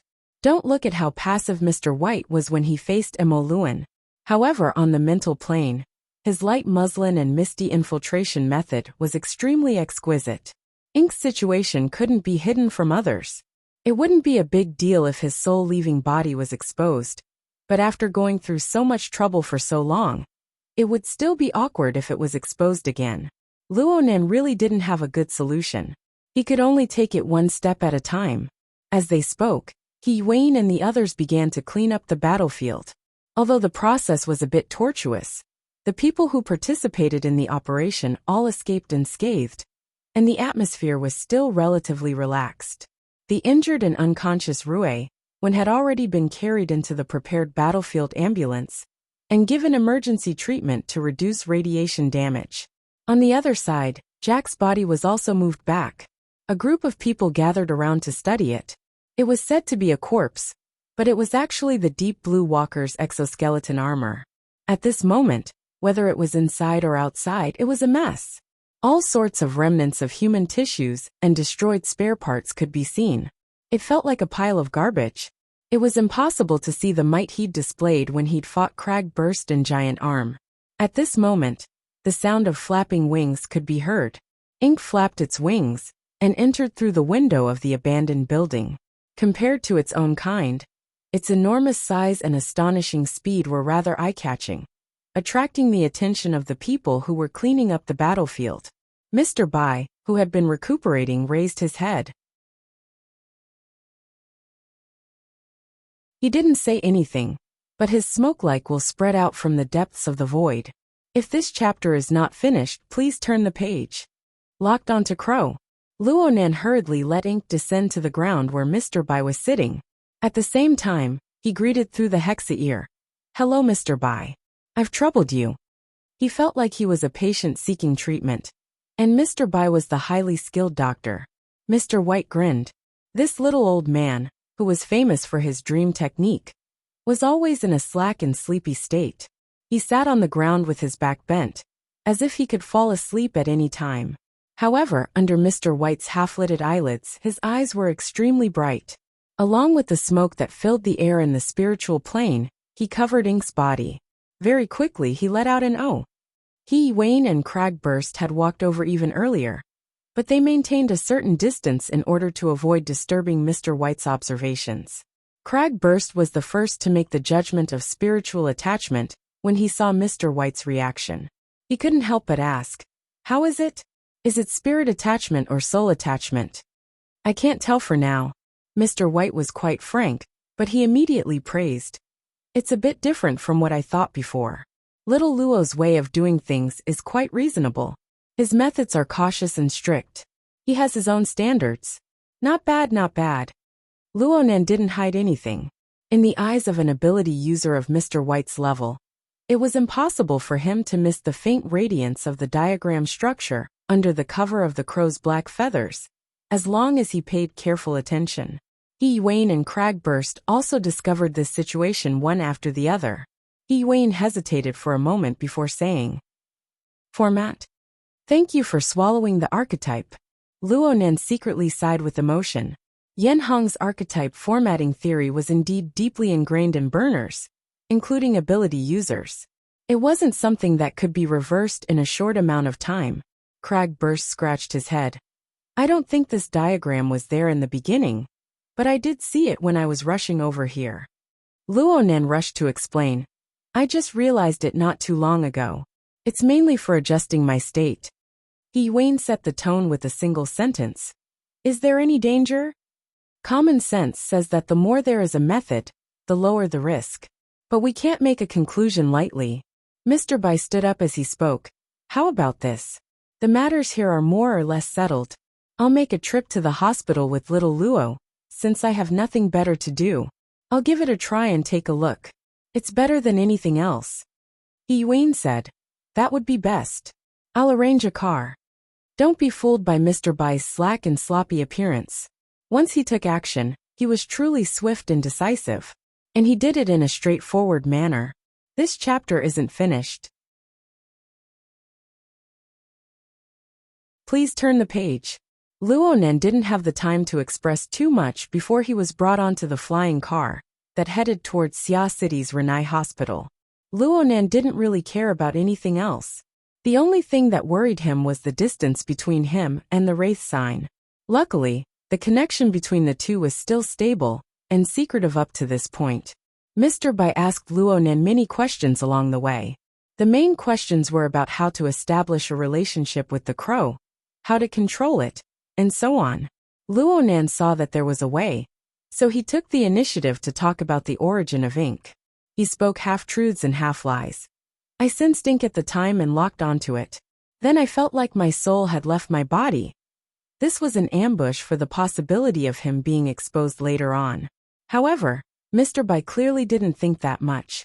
He laughed out loud when he heard Luonan's words. "Out-of-body state? Young man, don't bite off more than you can chew. You still haven't awakened." Even if you can go out for a short while, you'll be blown apart in the blink of an eye. That'll be the scattering of your soul. There's no saving you. It's that dangerous. From ancient times until now, the price has been disastrous. Mr. Bai shook his head and sighed. In the old ancestors' world, the out-of-body state is also called summoning the Yin soul. There are quite a few taboos. Those who do it rashly don't have a good ending. Since you have this sort of feeling, there's no harm in reading the Taoist books that the society has organized and revised. It's good to be able to use them as reference. I remember now. Luonan finally understood why Crag burst, He Yuan, and Mr. Bai didn't think about the out-of-body state. This was because they all considered things from common sense. They absolutely never imagined that Luonan would have an external fuel tank, like the wraith sign by his side. It could provide long periods of endurance. While Luonan and Mr. Bai were conversing, Luonan's soul body relied on its ghostly speed to arrive at Xia City's Renai Hospital half a step ahead. Wanting to rely on this crow, Inc. to recover Luonan's senses was undoubtedly like trying to fish from a tree. Luonan needed to first resolve this problem, in order to avoid awkwardness when the time came. Luonan relied on his subtle connection with his main body. He didn't need to deliberately sense it. His mind stirred, and his soul returned to his main body. At this moment, the mental plane and the material plane converged. It was like a stone being thrown down from a high place. It vibrated with a bang, bringing out circle after circle of ripples. Luonan opened his eyes amidst these ripples that penetrated his body. He gazed at the monotonous patterned ceiling of the hospital and grinned. But then his expression froze. Luonan felt a sharp pain between his eyebrows in an instant. A small hole had split open on the thin layer of skin in front of his forehead. Blood seeped out from within.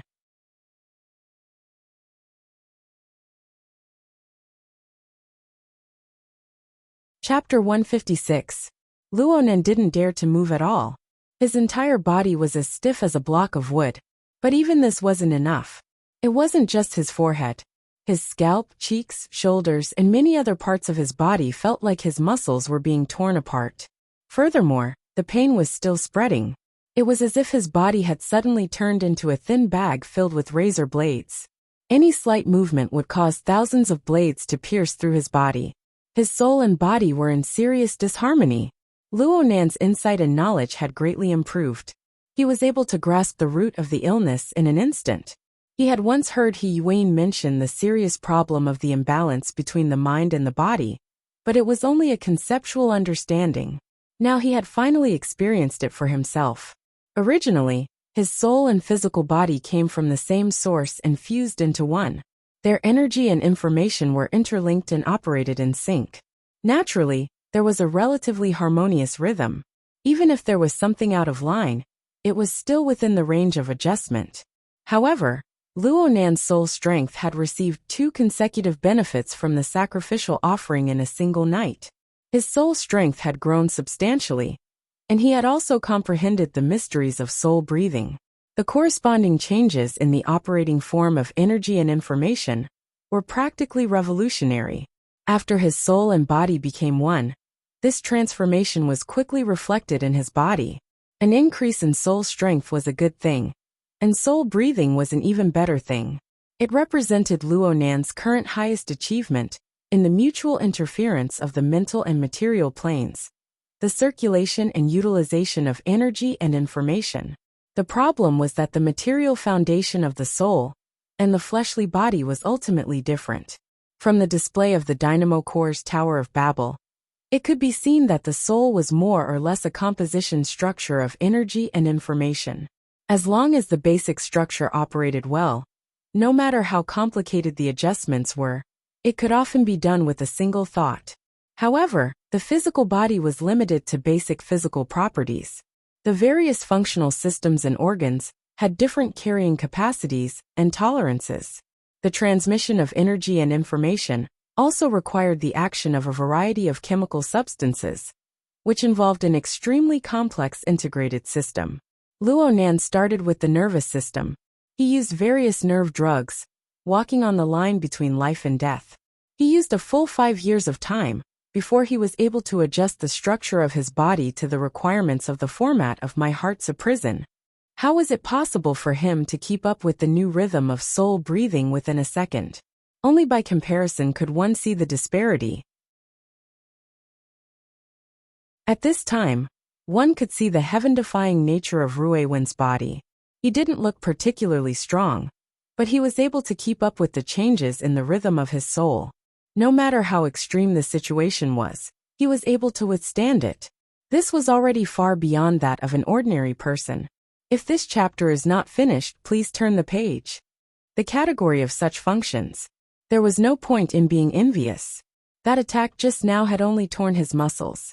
Luonan should be rejoicing. If there was a problem with his fragile and sensitive nervous system or endocrine system, his body's system might shut down on the spot, or he might experience some unpredictable developmental changes. There was no point in rejoicing.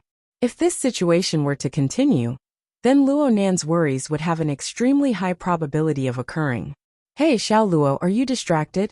Mr. Bai's voice was transmitted through the hexa ear, making Luonan remember that he was still following Mr. Bai to the hospital. He could already see the building of the hospital at this time. Luonan gave up on the headache-inducing matter for now. He used an excuse he had already thought of to deal with it. My main body seems to be reacting. This is very good. Mr. White was a bit surprised, but he was also very happy. This means that the connection between your soul and your body is very close. Many problems can be eliminated. Come, let's strike while the iron is hot. As he spoke, Mr. White opened the car window and signaled for ink to fly out. Go back to your original body and see if you can do it. I contacted the association in the hospital and got a temporary identity. It would be easier for me to communicate with them later. Let's keep in touch. These words were in line with Luonan's intentions. He immediately gave a word of thanks to Mr. Bai and urged Ink to flap its wings to fly in the direction of the hospital. Ink accurately found Luonan's room and stopped outside the window. 2 seconds passed before it reported the good news to Mr. Bai. There are no problems on my side. In this way, the entire play was done perfectly and flawlessly. If one ignored the huge problem of the imbalance between body and soul, Mr. Bai also laughed out loud. It's best if it was a false alarm. Right now it's the latter half of the night. Take a rest first and catch your breath. We'll meet again during the morning ward rounds. Call me Professor Bai at that time. Luonan actually wanted to consult this authority on soul studies about the problem of the imbalance between body and soul. But the play had already been played to this degree. Some words were really hard to grasp. In the end, he was used to being introverted. After a moment of hesitation, his telepathic thoughts automatically responded. Okay. Thank you, Mr. Bai. The communication between the two was cut off for the time being. Luonan spoke with He Yuan and Cragburst, telling them to be at ease. After a round of notifications, Luonan shifted his attention back to his own body, the tearing sensation of his muscles spreading a step further. This was a concrete sensation. It was hard to say what the state of his internal organs were like without pain nerves. Luonan sighed. This chapter isn't finished. Please turn the page. He took a breath. He needed to be careful with this sort of movement. If he made a mistake, he might tear again. This was definitely not good. It wasn't paralysis. It was even worse than paralysis. What in the world was that hesitation just now?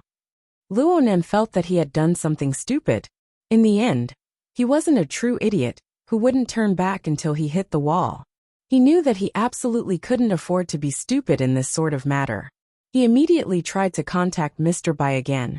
But at this time, the Wraith Sign's message came back from a nightclub several dozen kilometers away. The situation there had changed. Emo Luan of the Bloodflame Order had made the motion of controlling the human-faced arachnid. This human-faced arachnid wasn't the human-faced arachnid. The Bloodflame Order's method of controlling the human-faced arachnid was now only an empty shell. It was a bit difficult for the Wraith Sign, who lacked intelligence, to understand Emo Luan's intentions. Luonan sighed once more. His soul left his body, temporarily breaking away from the bindings of his fleshly body. He responded to the changes in the situation over there with all his strength. Luo Nan had a general understanding of the situation over there through the wraith sign. The reason why Mo Luan wanted to control the human-faced arachnid was because 2 soul envoys had arrived. Mo Luan didn't know that the Ability User Society didn't have any intentions of continuing to chase and kill him for now. They were still proceeding strictly according to the Order's evacuation plan. The so-called soul envoys looked like a young man and woman who loved to play around. They were no different from the majority of the people still lingering in the nightclub. However, when the man and woman entered the room where Mo Luan and the human-faced arachnid were, they immediately knelt to the ground after confirming the location. Even though they couldn't see the scene on the mental plane, they silently prayed. Their bodies inexplicably swayed during the process of praying. They became dizzy, and then they fell one after another, losing all consciousness. Luo Nan could clearly see that all of their conscious activities had vanished from the moment they lost consciousness. Right now the man and woman on the ground were simply 2 empty shells of fleshly bodies. Or perhaps it could be said that they were vessels. Mo Luan's intentions were already as clear as day now. Sure enough, Mo Luan controlled the wraith sign next. He wanted it to enter the body of the female soul envoys, borrowing the aura of life to conceal itself to the greatest degree. As for Mo Luan himself, he threw himself into the fleshly body of the male soul envoys without the slightest trace of politeness. Though the male soul envoys was in a state of unconsciousness, his body still shook violently. He nearly fell limply to the ground. A thin bloody wound had split open on his temple, and the surrounding blood vessels throbbed. It's the 3rd watch today, and the 2nd watch after that. By the time I get back from the county, it'll be evening.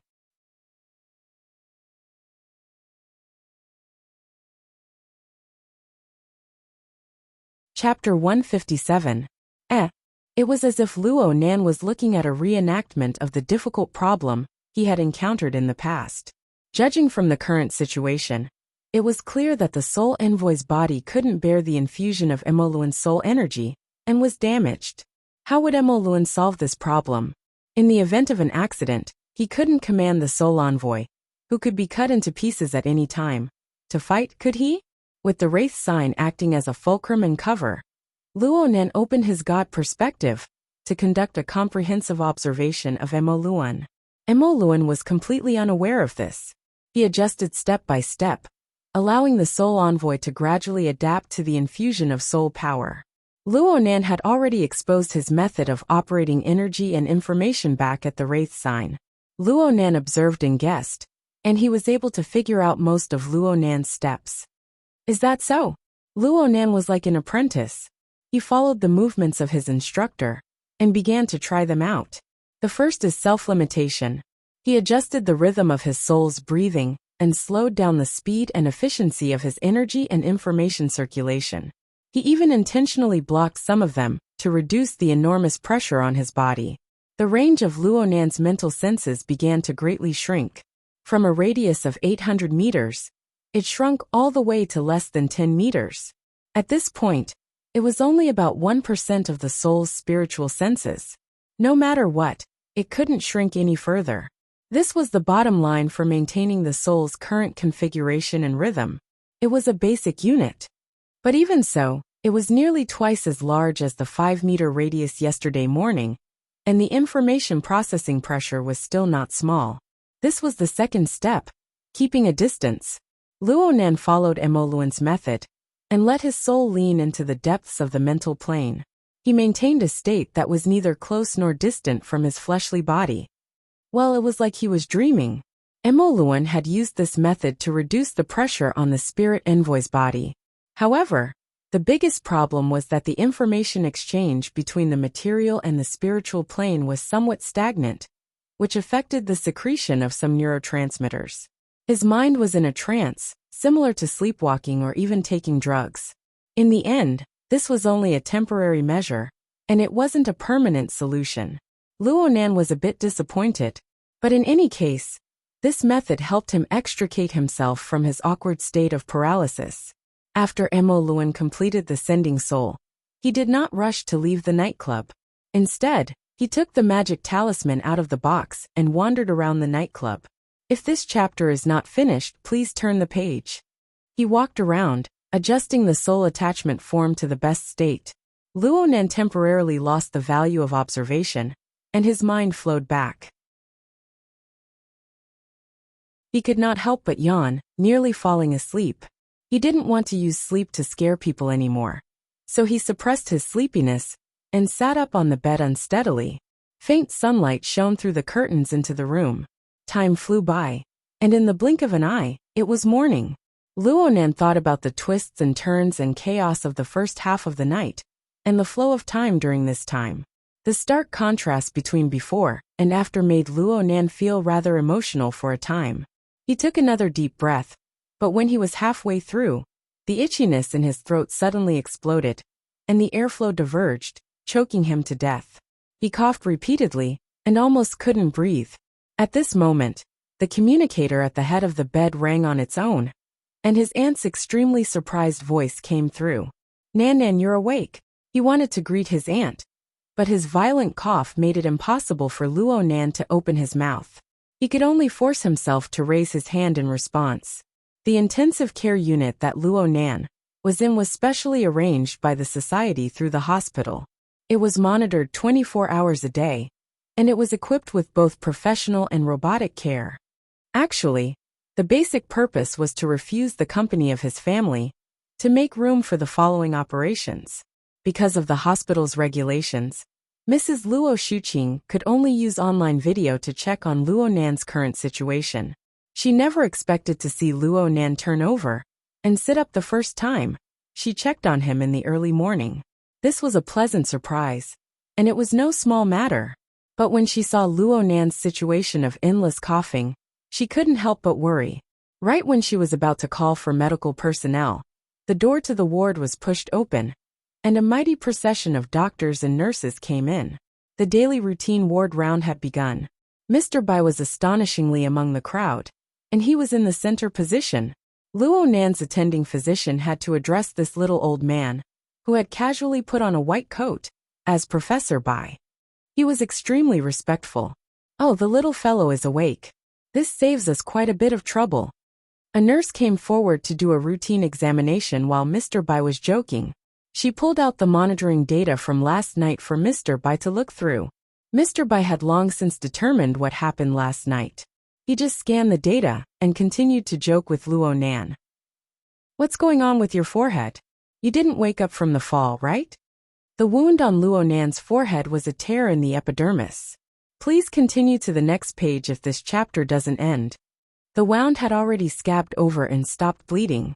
It looked as if he had been hung by something. There was only a shallow wound on his forehead, which was more eye-catching. Cough. "I don't know where I hit it."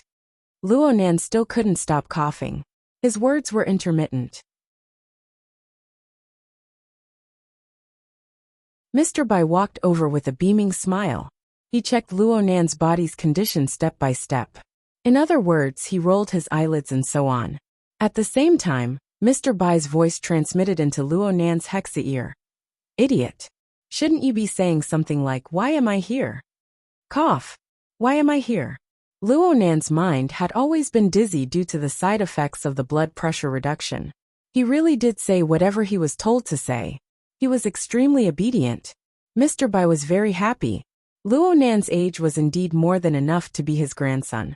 He immediately patted Luo Nan's head in passing, expressing, "This child is worth teaching." Then he said, "It's nothing. This kid must have been under a lot of pressure recently. He's a bit mentally weak. His parents are here, right?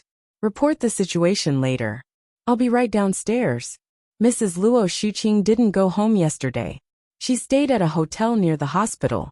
She informed her husband when she saw that Luo Nan was awake. Then she rushed over. She watched the entire process of the hospital examination through a video feed. She hurried to give a response through the communication device at the head of the bed. "No rush. No rush."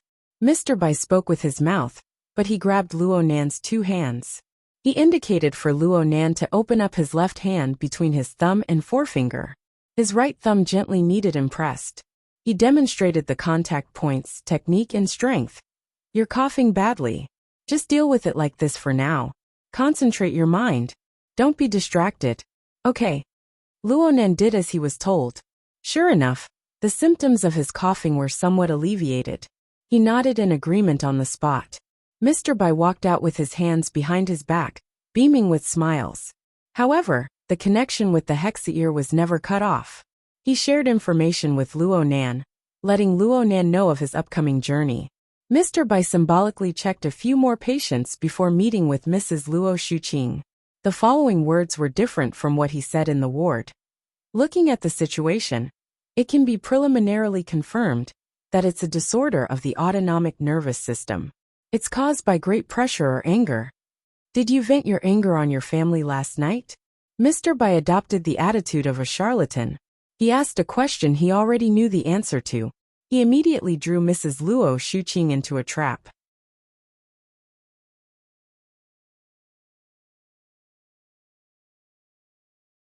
Chapter 158. No. It's because of what happened outside. Luo Shuqing thought of the scene in the restaurant last night. She couldn't help but feel her chest tighten and her breath quicken. She ground her teeth to pieces. What more Luonan, who had his neck strangled by that bastard? Mr. Bai nodded. No matter what, the symptoms have already manifested. The next problem is treatment. You did an examination at Anhai's place yesterday, which basically explained the situation. The patient has two special points. One is that he is in his puberty period. The other is that he has a history of hereditary diseases. These all need to be considered. Under the influence of incorrect information, even a capable person like Ms. Luo Shuqing could only be manipulated by others. Her mind was restless. She asked, You mean? My general recommendation is that there is no treatment. Taking medicine is not a good method for a child like this.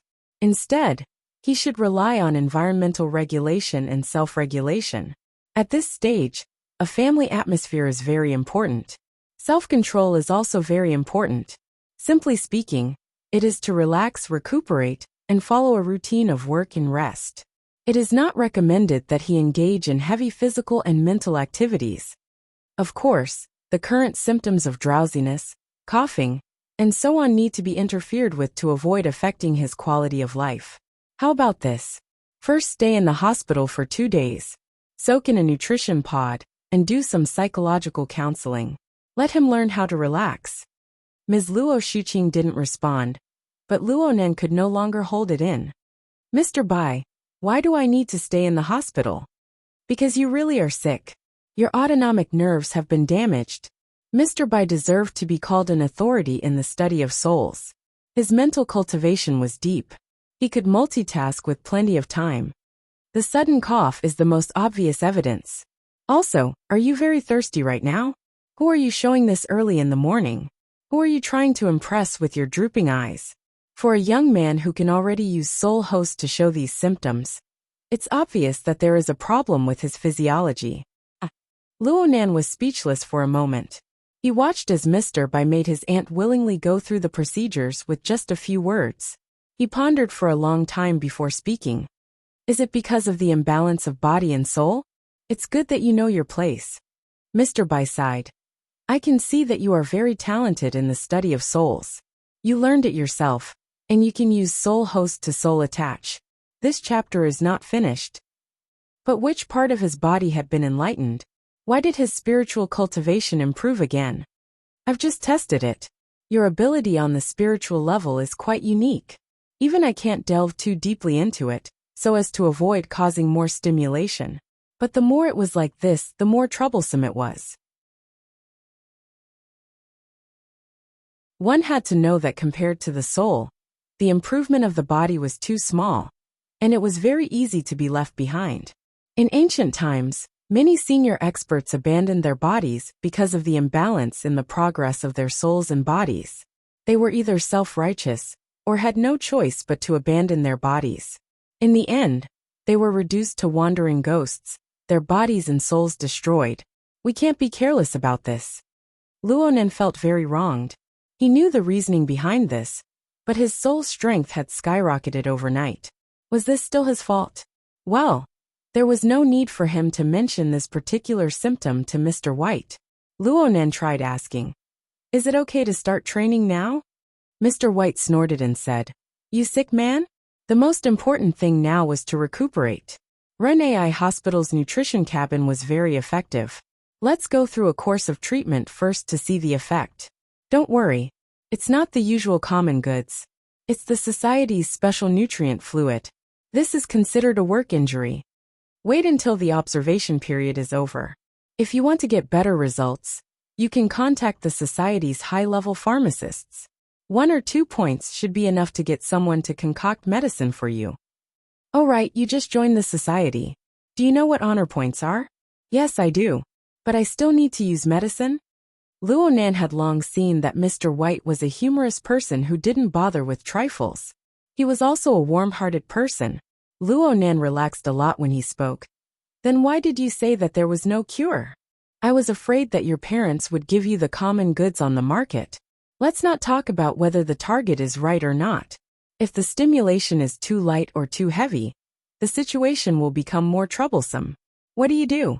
Mr. White immediately introduced Luonan to the situation of several high-level pharmacists in the society. But Luonan heard a few words, and sleepiness bubbled up in his mind. He was a bit unable to calm down. He answered in a daze, How's Brother Octopus? Octopus? You're familiar with him? Mr. White sensed Luonan's state, but he didn't take it to heart. He just spoke truthfully. That kid isn't bad, but he specializes in hallucinations and potential stimulation. This chapter isn't finished. Please turn the page. We don't get along in this situation, but as a pharmacist, his connections are stronger than mine. You can consult his opinion. Luonan's impression of this warm-hearted and selfless old man grew more and more favorable. He promptly expressed his thanks. Mr. White emphasized a few taboos that Luonan needed to pay attention to. Then he let Luonan sleep first. This would make it convenient for the hospital to do further examinations. Luonan really couldn't hold on any longer. He gave his thanks again, and fell onto the bed. Who knew that a new message would come from the Hexaear at this time?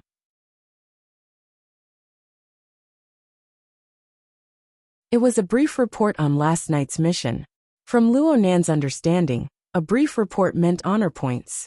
He was about to use it, so he suppressed his sleepiness and opened it to read. It looked like this brief report was He Yuan's work. It was concise and clear. Luonan skimmed through the description of the course of the operation. Then he looked at his own evaluation and points. Luonan's performance in this operation was mainly in discovering problems in the early stages. And in the early stages of the operation, he excelled in completing the reconnaissance mission. He created the conditions for the society to successfully stop Jack. He didn't show anything else clearly, so his evaluation was a bit lower than last time. It was C+. His honor points were at 3 points. He was still in the first echelon. His current honor points had already reached 7 points. His accumulation speed was quite astonishing. It looked like he needed to seriously understand the society's shop. Luonan soon flipped to the end of the brief report, but he discovered that the format of the brief report was slightly different from last time. This time's brief report even had a link to spoils of war attached. He opened it and found out that the society had a spoils of war auction system. That is, the spoils of war would be displayed in an operation that yielded spoils of war. The members participating in the operation would bid based on their evaluation and determine who the spoils of war belonged to. As for the spoils of war this time, they were, of course, mainly obtained from Jack. They included a medium transport vehicle, deep blue Walker exoskeleton armor, remains, detection scanner equipment, body modification parts, secondhand, and so on. Of course, the most eye-catching item was naturally the Deep-Sea Type 4 dynamo core. Luonan stared at this interface for a long time before he finally couldn't hold back. He coughed and laughed. He was very happy. Yin Yongbua should be very anxious.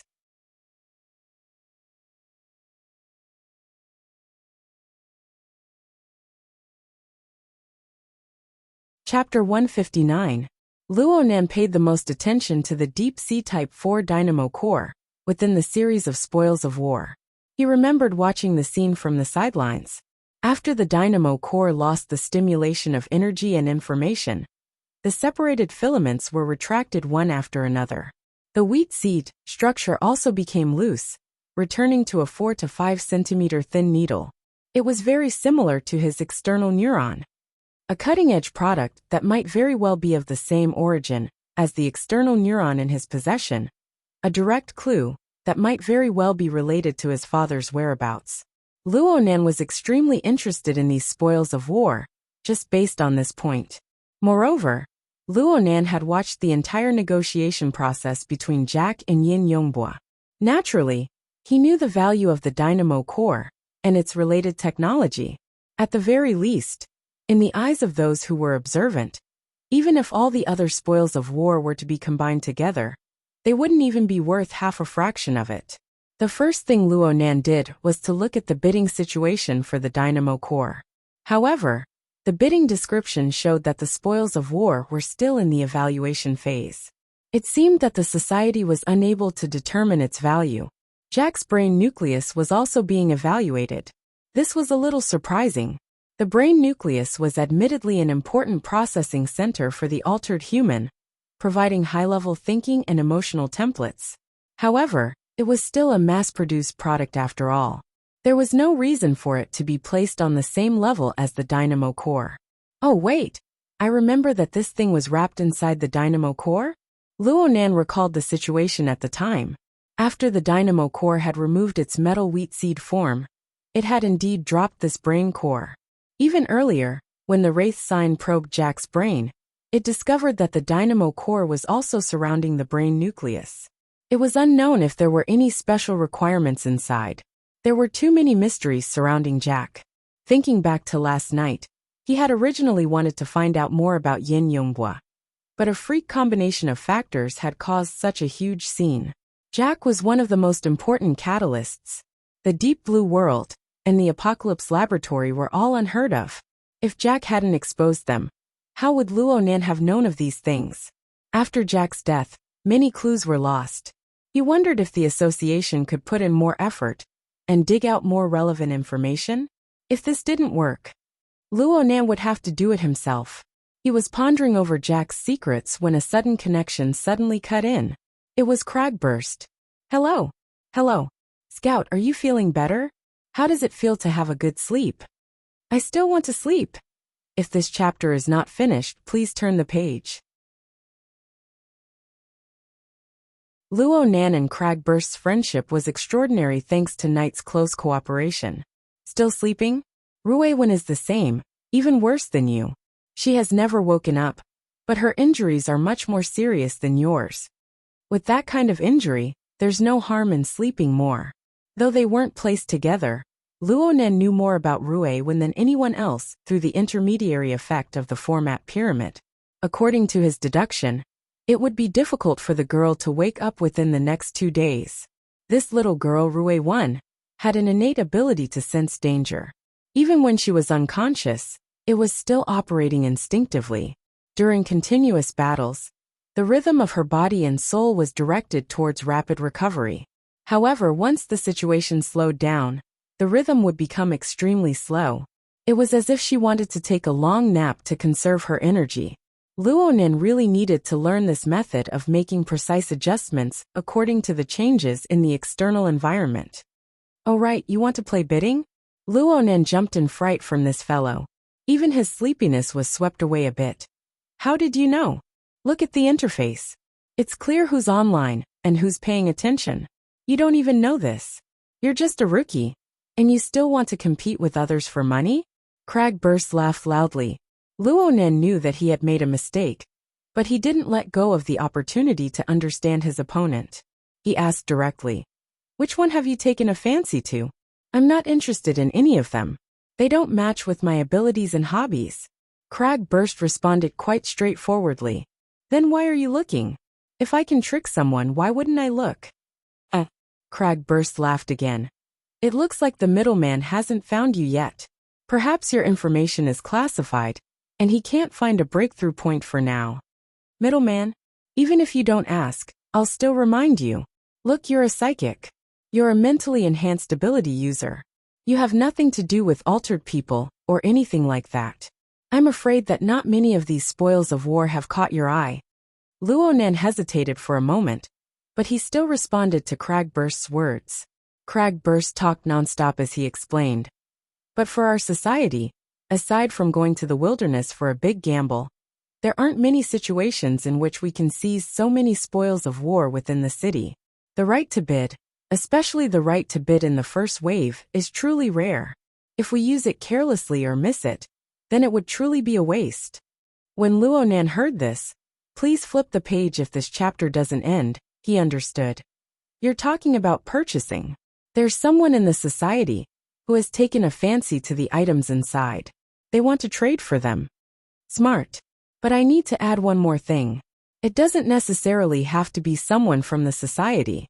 Even outsiders can do it. Of course they can. As long as they can bring out goods that move people's hearts, then they can exchange what they need. The cutting-edge technological equipment we obtained this time is quite popular in the market. There are already 2 or 3 parties who have expressed interest, especially the 2 items that are currently being evaluated. Even I'm moved by their conditions. Luonan's mind had been preoccupied with something. Hearing this immediately stirred an extremely sensitive chord, and he blurted out, "It can't be Yin Yongbua, right?" Yin Yongbua? No, it's an intermediary company. Huh. Wait a minute. The news came out too fast. The briefing is still hot. Cragburst's temperament was straightforward, but he wasn't an idiot. He clapped his hands on the spot. Don't say it. It's really possible. Luonan grinned. I don't want to do as he wishes. Cragburst naturally knew of Luonan's attitude towards Yin Yongbua. His interest was immediately piqued. I'll go check it out. Wait for my news. If it's true, then the way we do things will be different. He excitedly hung up the call and went to work. Luonan muttered to himself for a moment. He set the bidding for the dynamo core, including the brain core, to be watched immediately. He exited the interface of the hexa ear. Right now he was lying on his bed, blinking his eyes. Though drowsiness surged forth like a tide, he felt as if he had missed something. Oh, that's right. He turned his head. The split-page notebook that never left his side lay peacefully on the headboard of his bed. The pitch-black cover was like the entrance to a tunnel leading to an unknown direction. Luonan leaned against the headboard and sat up. He flipped open the notebook to the flexible e-ink screen page. He swept his eyes over the other icons and stopped on the visualization diagram. The visualization diagram icon that had just been displayed on Friday night was still in the download and install state. However, the area that glowed faintly seemed to have increased by a tiny bit. Sure enough, when he mentally injected it, the percentage of completion displayed had jumped from 2% to 6%. Should he be happy for the sake of a 3-fold increase? Luonan shook his head, and his finger brushed across the flexible screen. The interface turned off, and a slender needle was drawn out from within the flexible screen without a sound. The next update will be around 2 in the morning. Everyone don't wait. Let's see it tomorrow morning.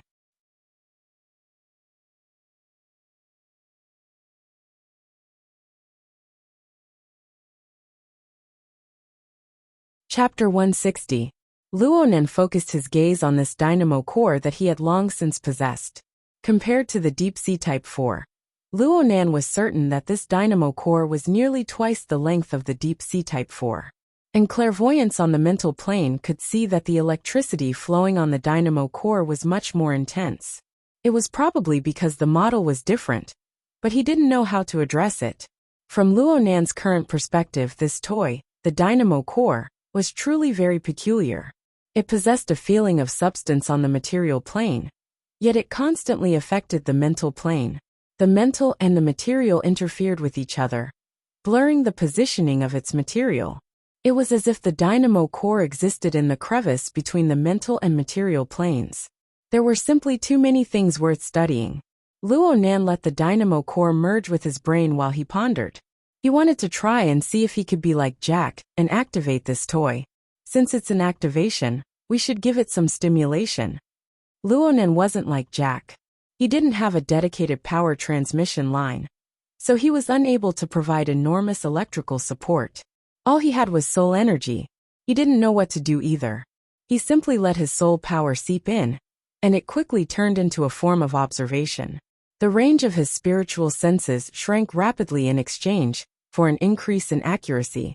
But for now, no matter how much the range shrank, it was still locked within a range of 10 meters.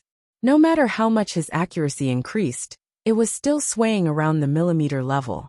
His best record was still some distance away from 1/10 of a millimeter. This obviously wouldn't work. If one were to use the standards of cutting-edge technology to determine the precision of the dynamo core's craftsmanship, it would at least be at the nanometer level. That was 1/millionth of a millimeter precision, which was close to the atomic scale. Just thinking about it made one despair. However, Luo Nan still knew that within the dynamo core, there existed an inconceivable sub-brain chip within the neuron-like structure of the cell body. It bore the burden of a huge amount of coding, translation, and calculation tasks. The reason he knew all this was because last week, the dynamo core had grown to a certain degree under the support of the abundant energy of the independent power station of the Gear Laboratory. Providing a huge amount of energy was obviously a more direct and effective method. Compared to an independent power station, Luo Nan's individual strength was negligible. Of course, the dynamo core did not respond. Sure enough, it's not that easy. If I can get Jack's dynamo core application technology and use it on myself, it shouldn't be considered as a cyborg, right? Luo Nan fell into a deep sleep with this thought in mind. However, less than half an hour later, he suddenly opened his eyes and moaned. This won't do, it's too dangerous. The method that Mo Luan provided was indeed only a temporary measure. It wasn't completely correct. Luo Nan, in order to lose weight. If this chapter is not finished, please turn the page. Lightening the pressure on the body, making the soul and the physical body inseparable, tilting the soul deeper into the mental plane. At first it was fine. The pressure on the body was reduced. Other than lethargy, coughing, and occasional shortness of breath, there were no other symptoms. But as time passed, and he gradually fell asleep, the side effects of his soul delving deeper into the spiritual plane appeared. Chaotic, too chaotic. No matter how much Luo Nan desensitized the noise of his soul, the basic unit was right there. As long as the soul configuration, a concept he learned from Jack, fell into reality and truly existed, the circulation of energy and information would never stop. All sorts of information in the surrounding environment would be used at all times. In particular, this was a hospital, an inpatient department. Almost all the creatures here carried some sort of illness. One or two didn't matter. But when dozens or hundreds of them gathered together, they formed a gloomy and chaotic spiritual wave that covered every floor. A normal person might only feel a bit depressed, but Luo Nan could even hear the despairing weeping and howling of the patient. Life was withering and decaying, energy and information colliding.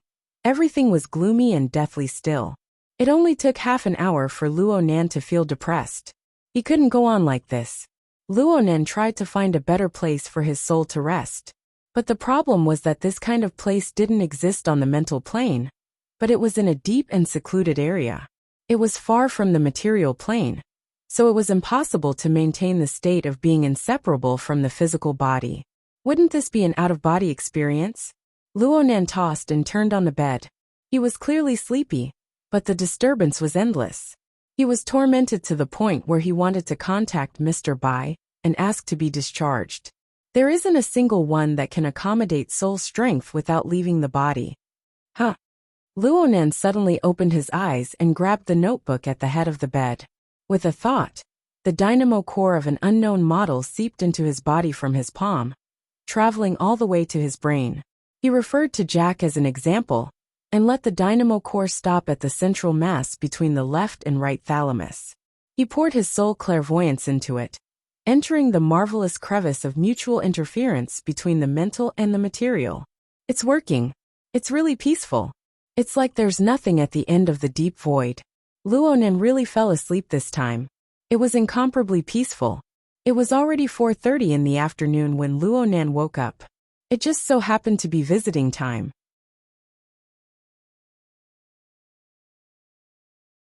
His aunt was in the ward, staring blankly at him, lost in thought.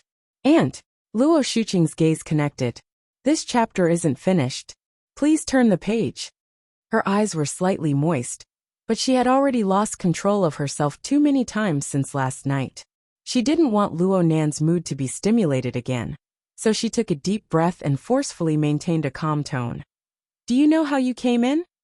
You slept in the car? Luo Nan put on an innocent face. In reality, he really didn't know how to alleviate the worry and anxiety of his elders. It was impossible for him to pat his chest in this situation and say, "This kind of thing will never happen in the future." On the contrary, this kind of thing will probably happen more and more often in the future.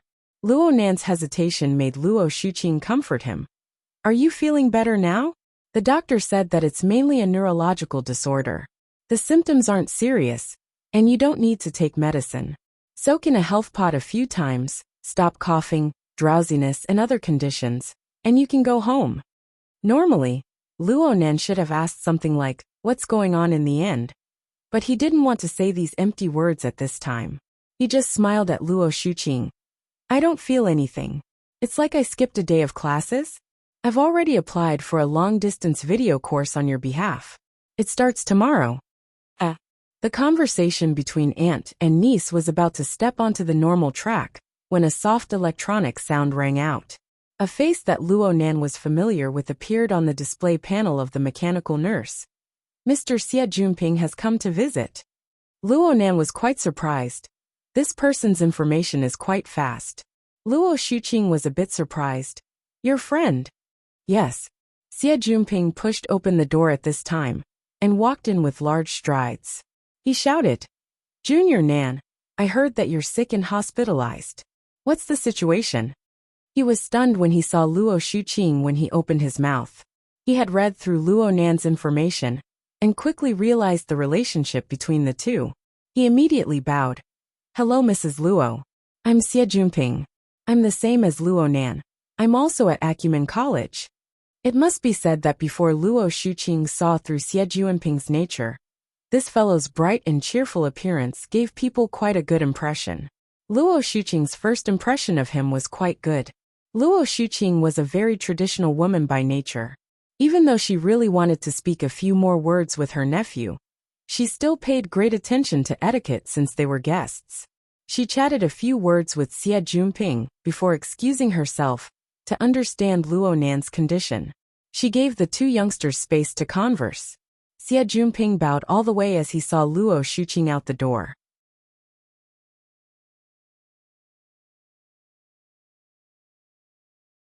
He came back and bragged. Even though a certain someone isn't sleeping and is hospitalized, the procedures related to the Order Club were all done in 3 days. You're tuning in to the Journey of the Soul YouTube channel. Don't forget to subscribe and join us on this journey to catch the most captivating stories.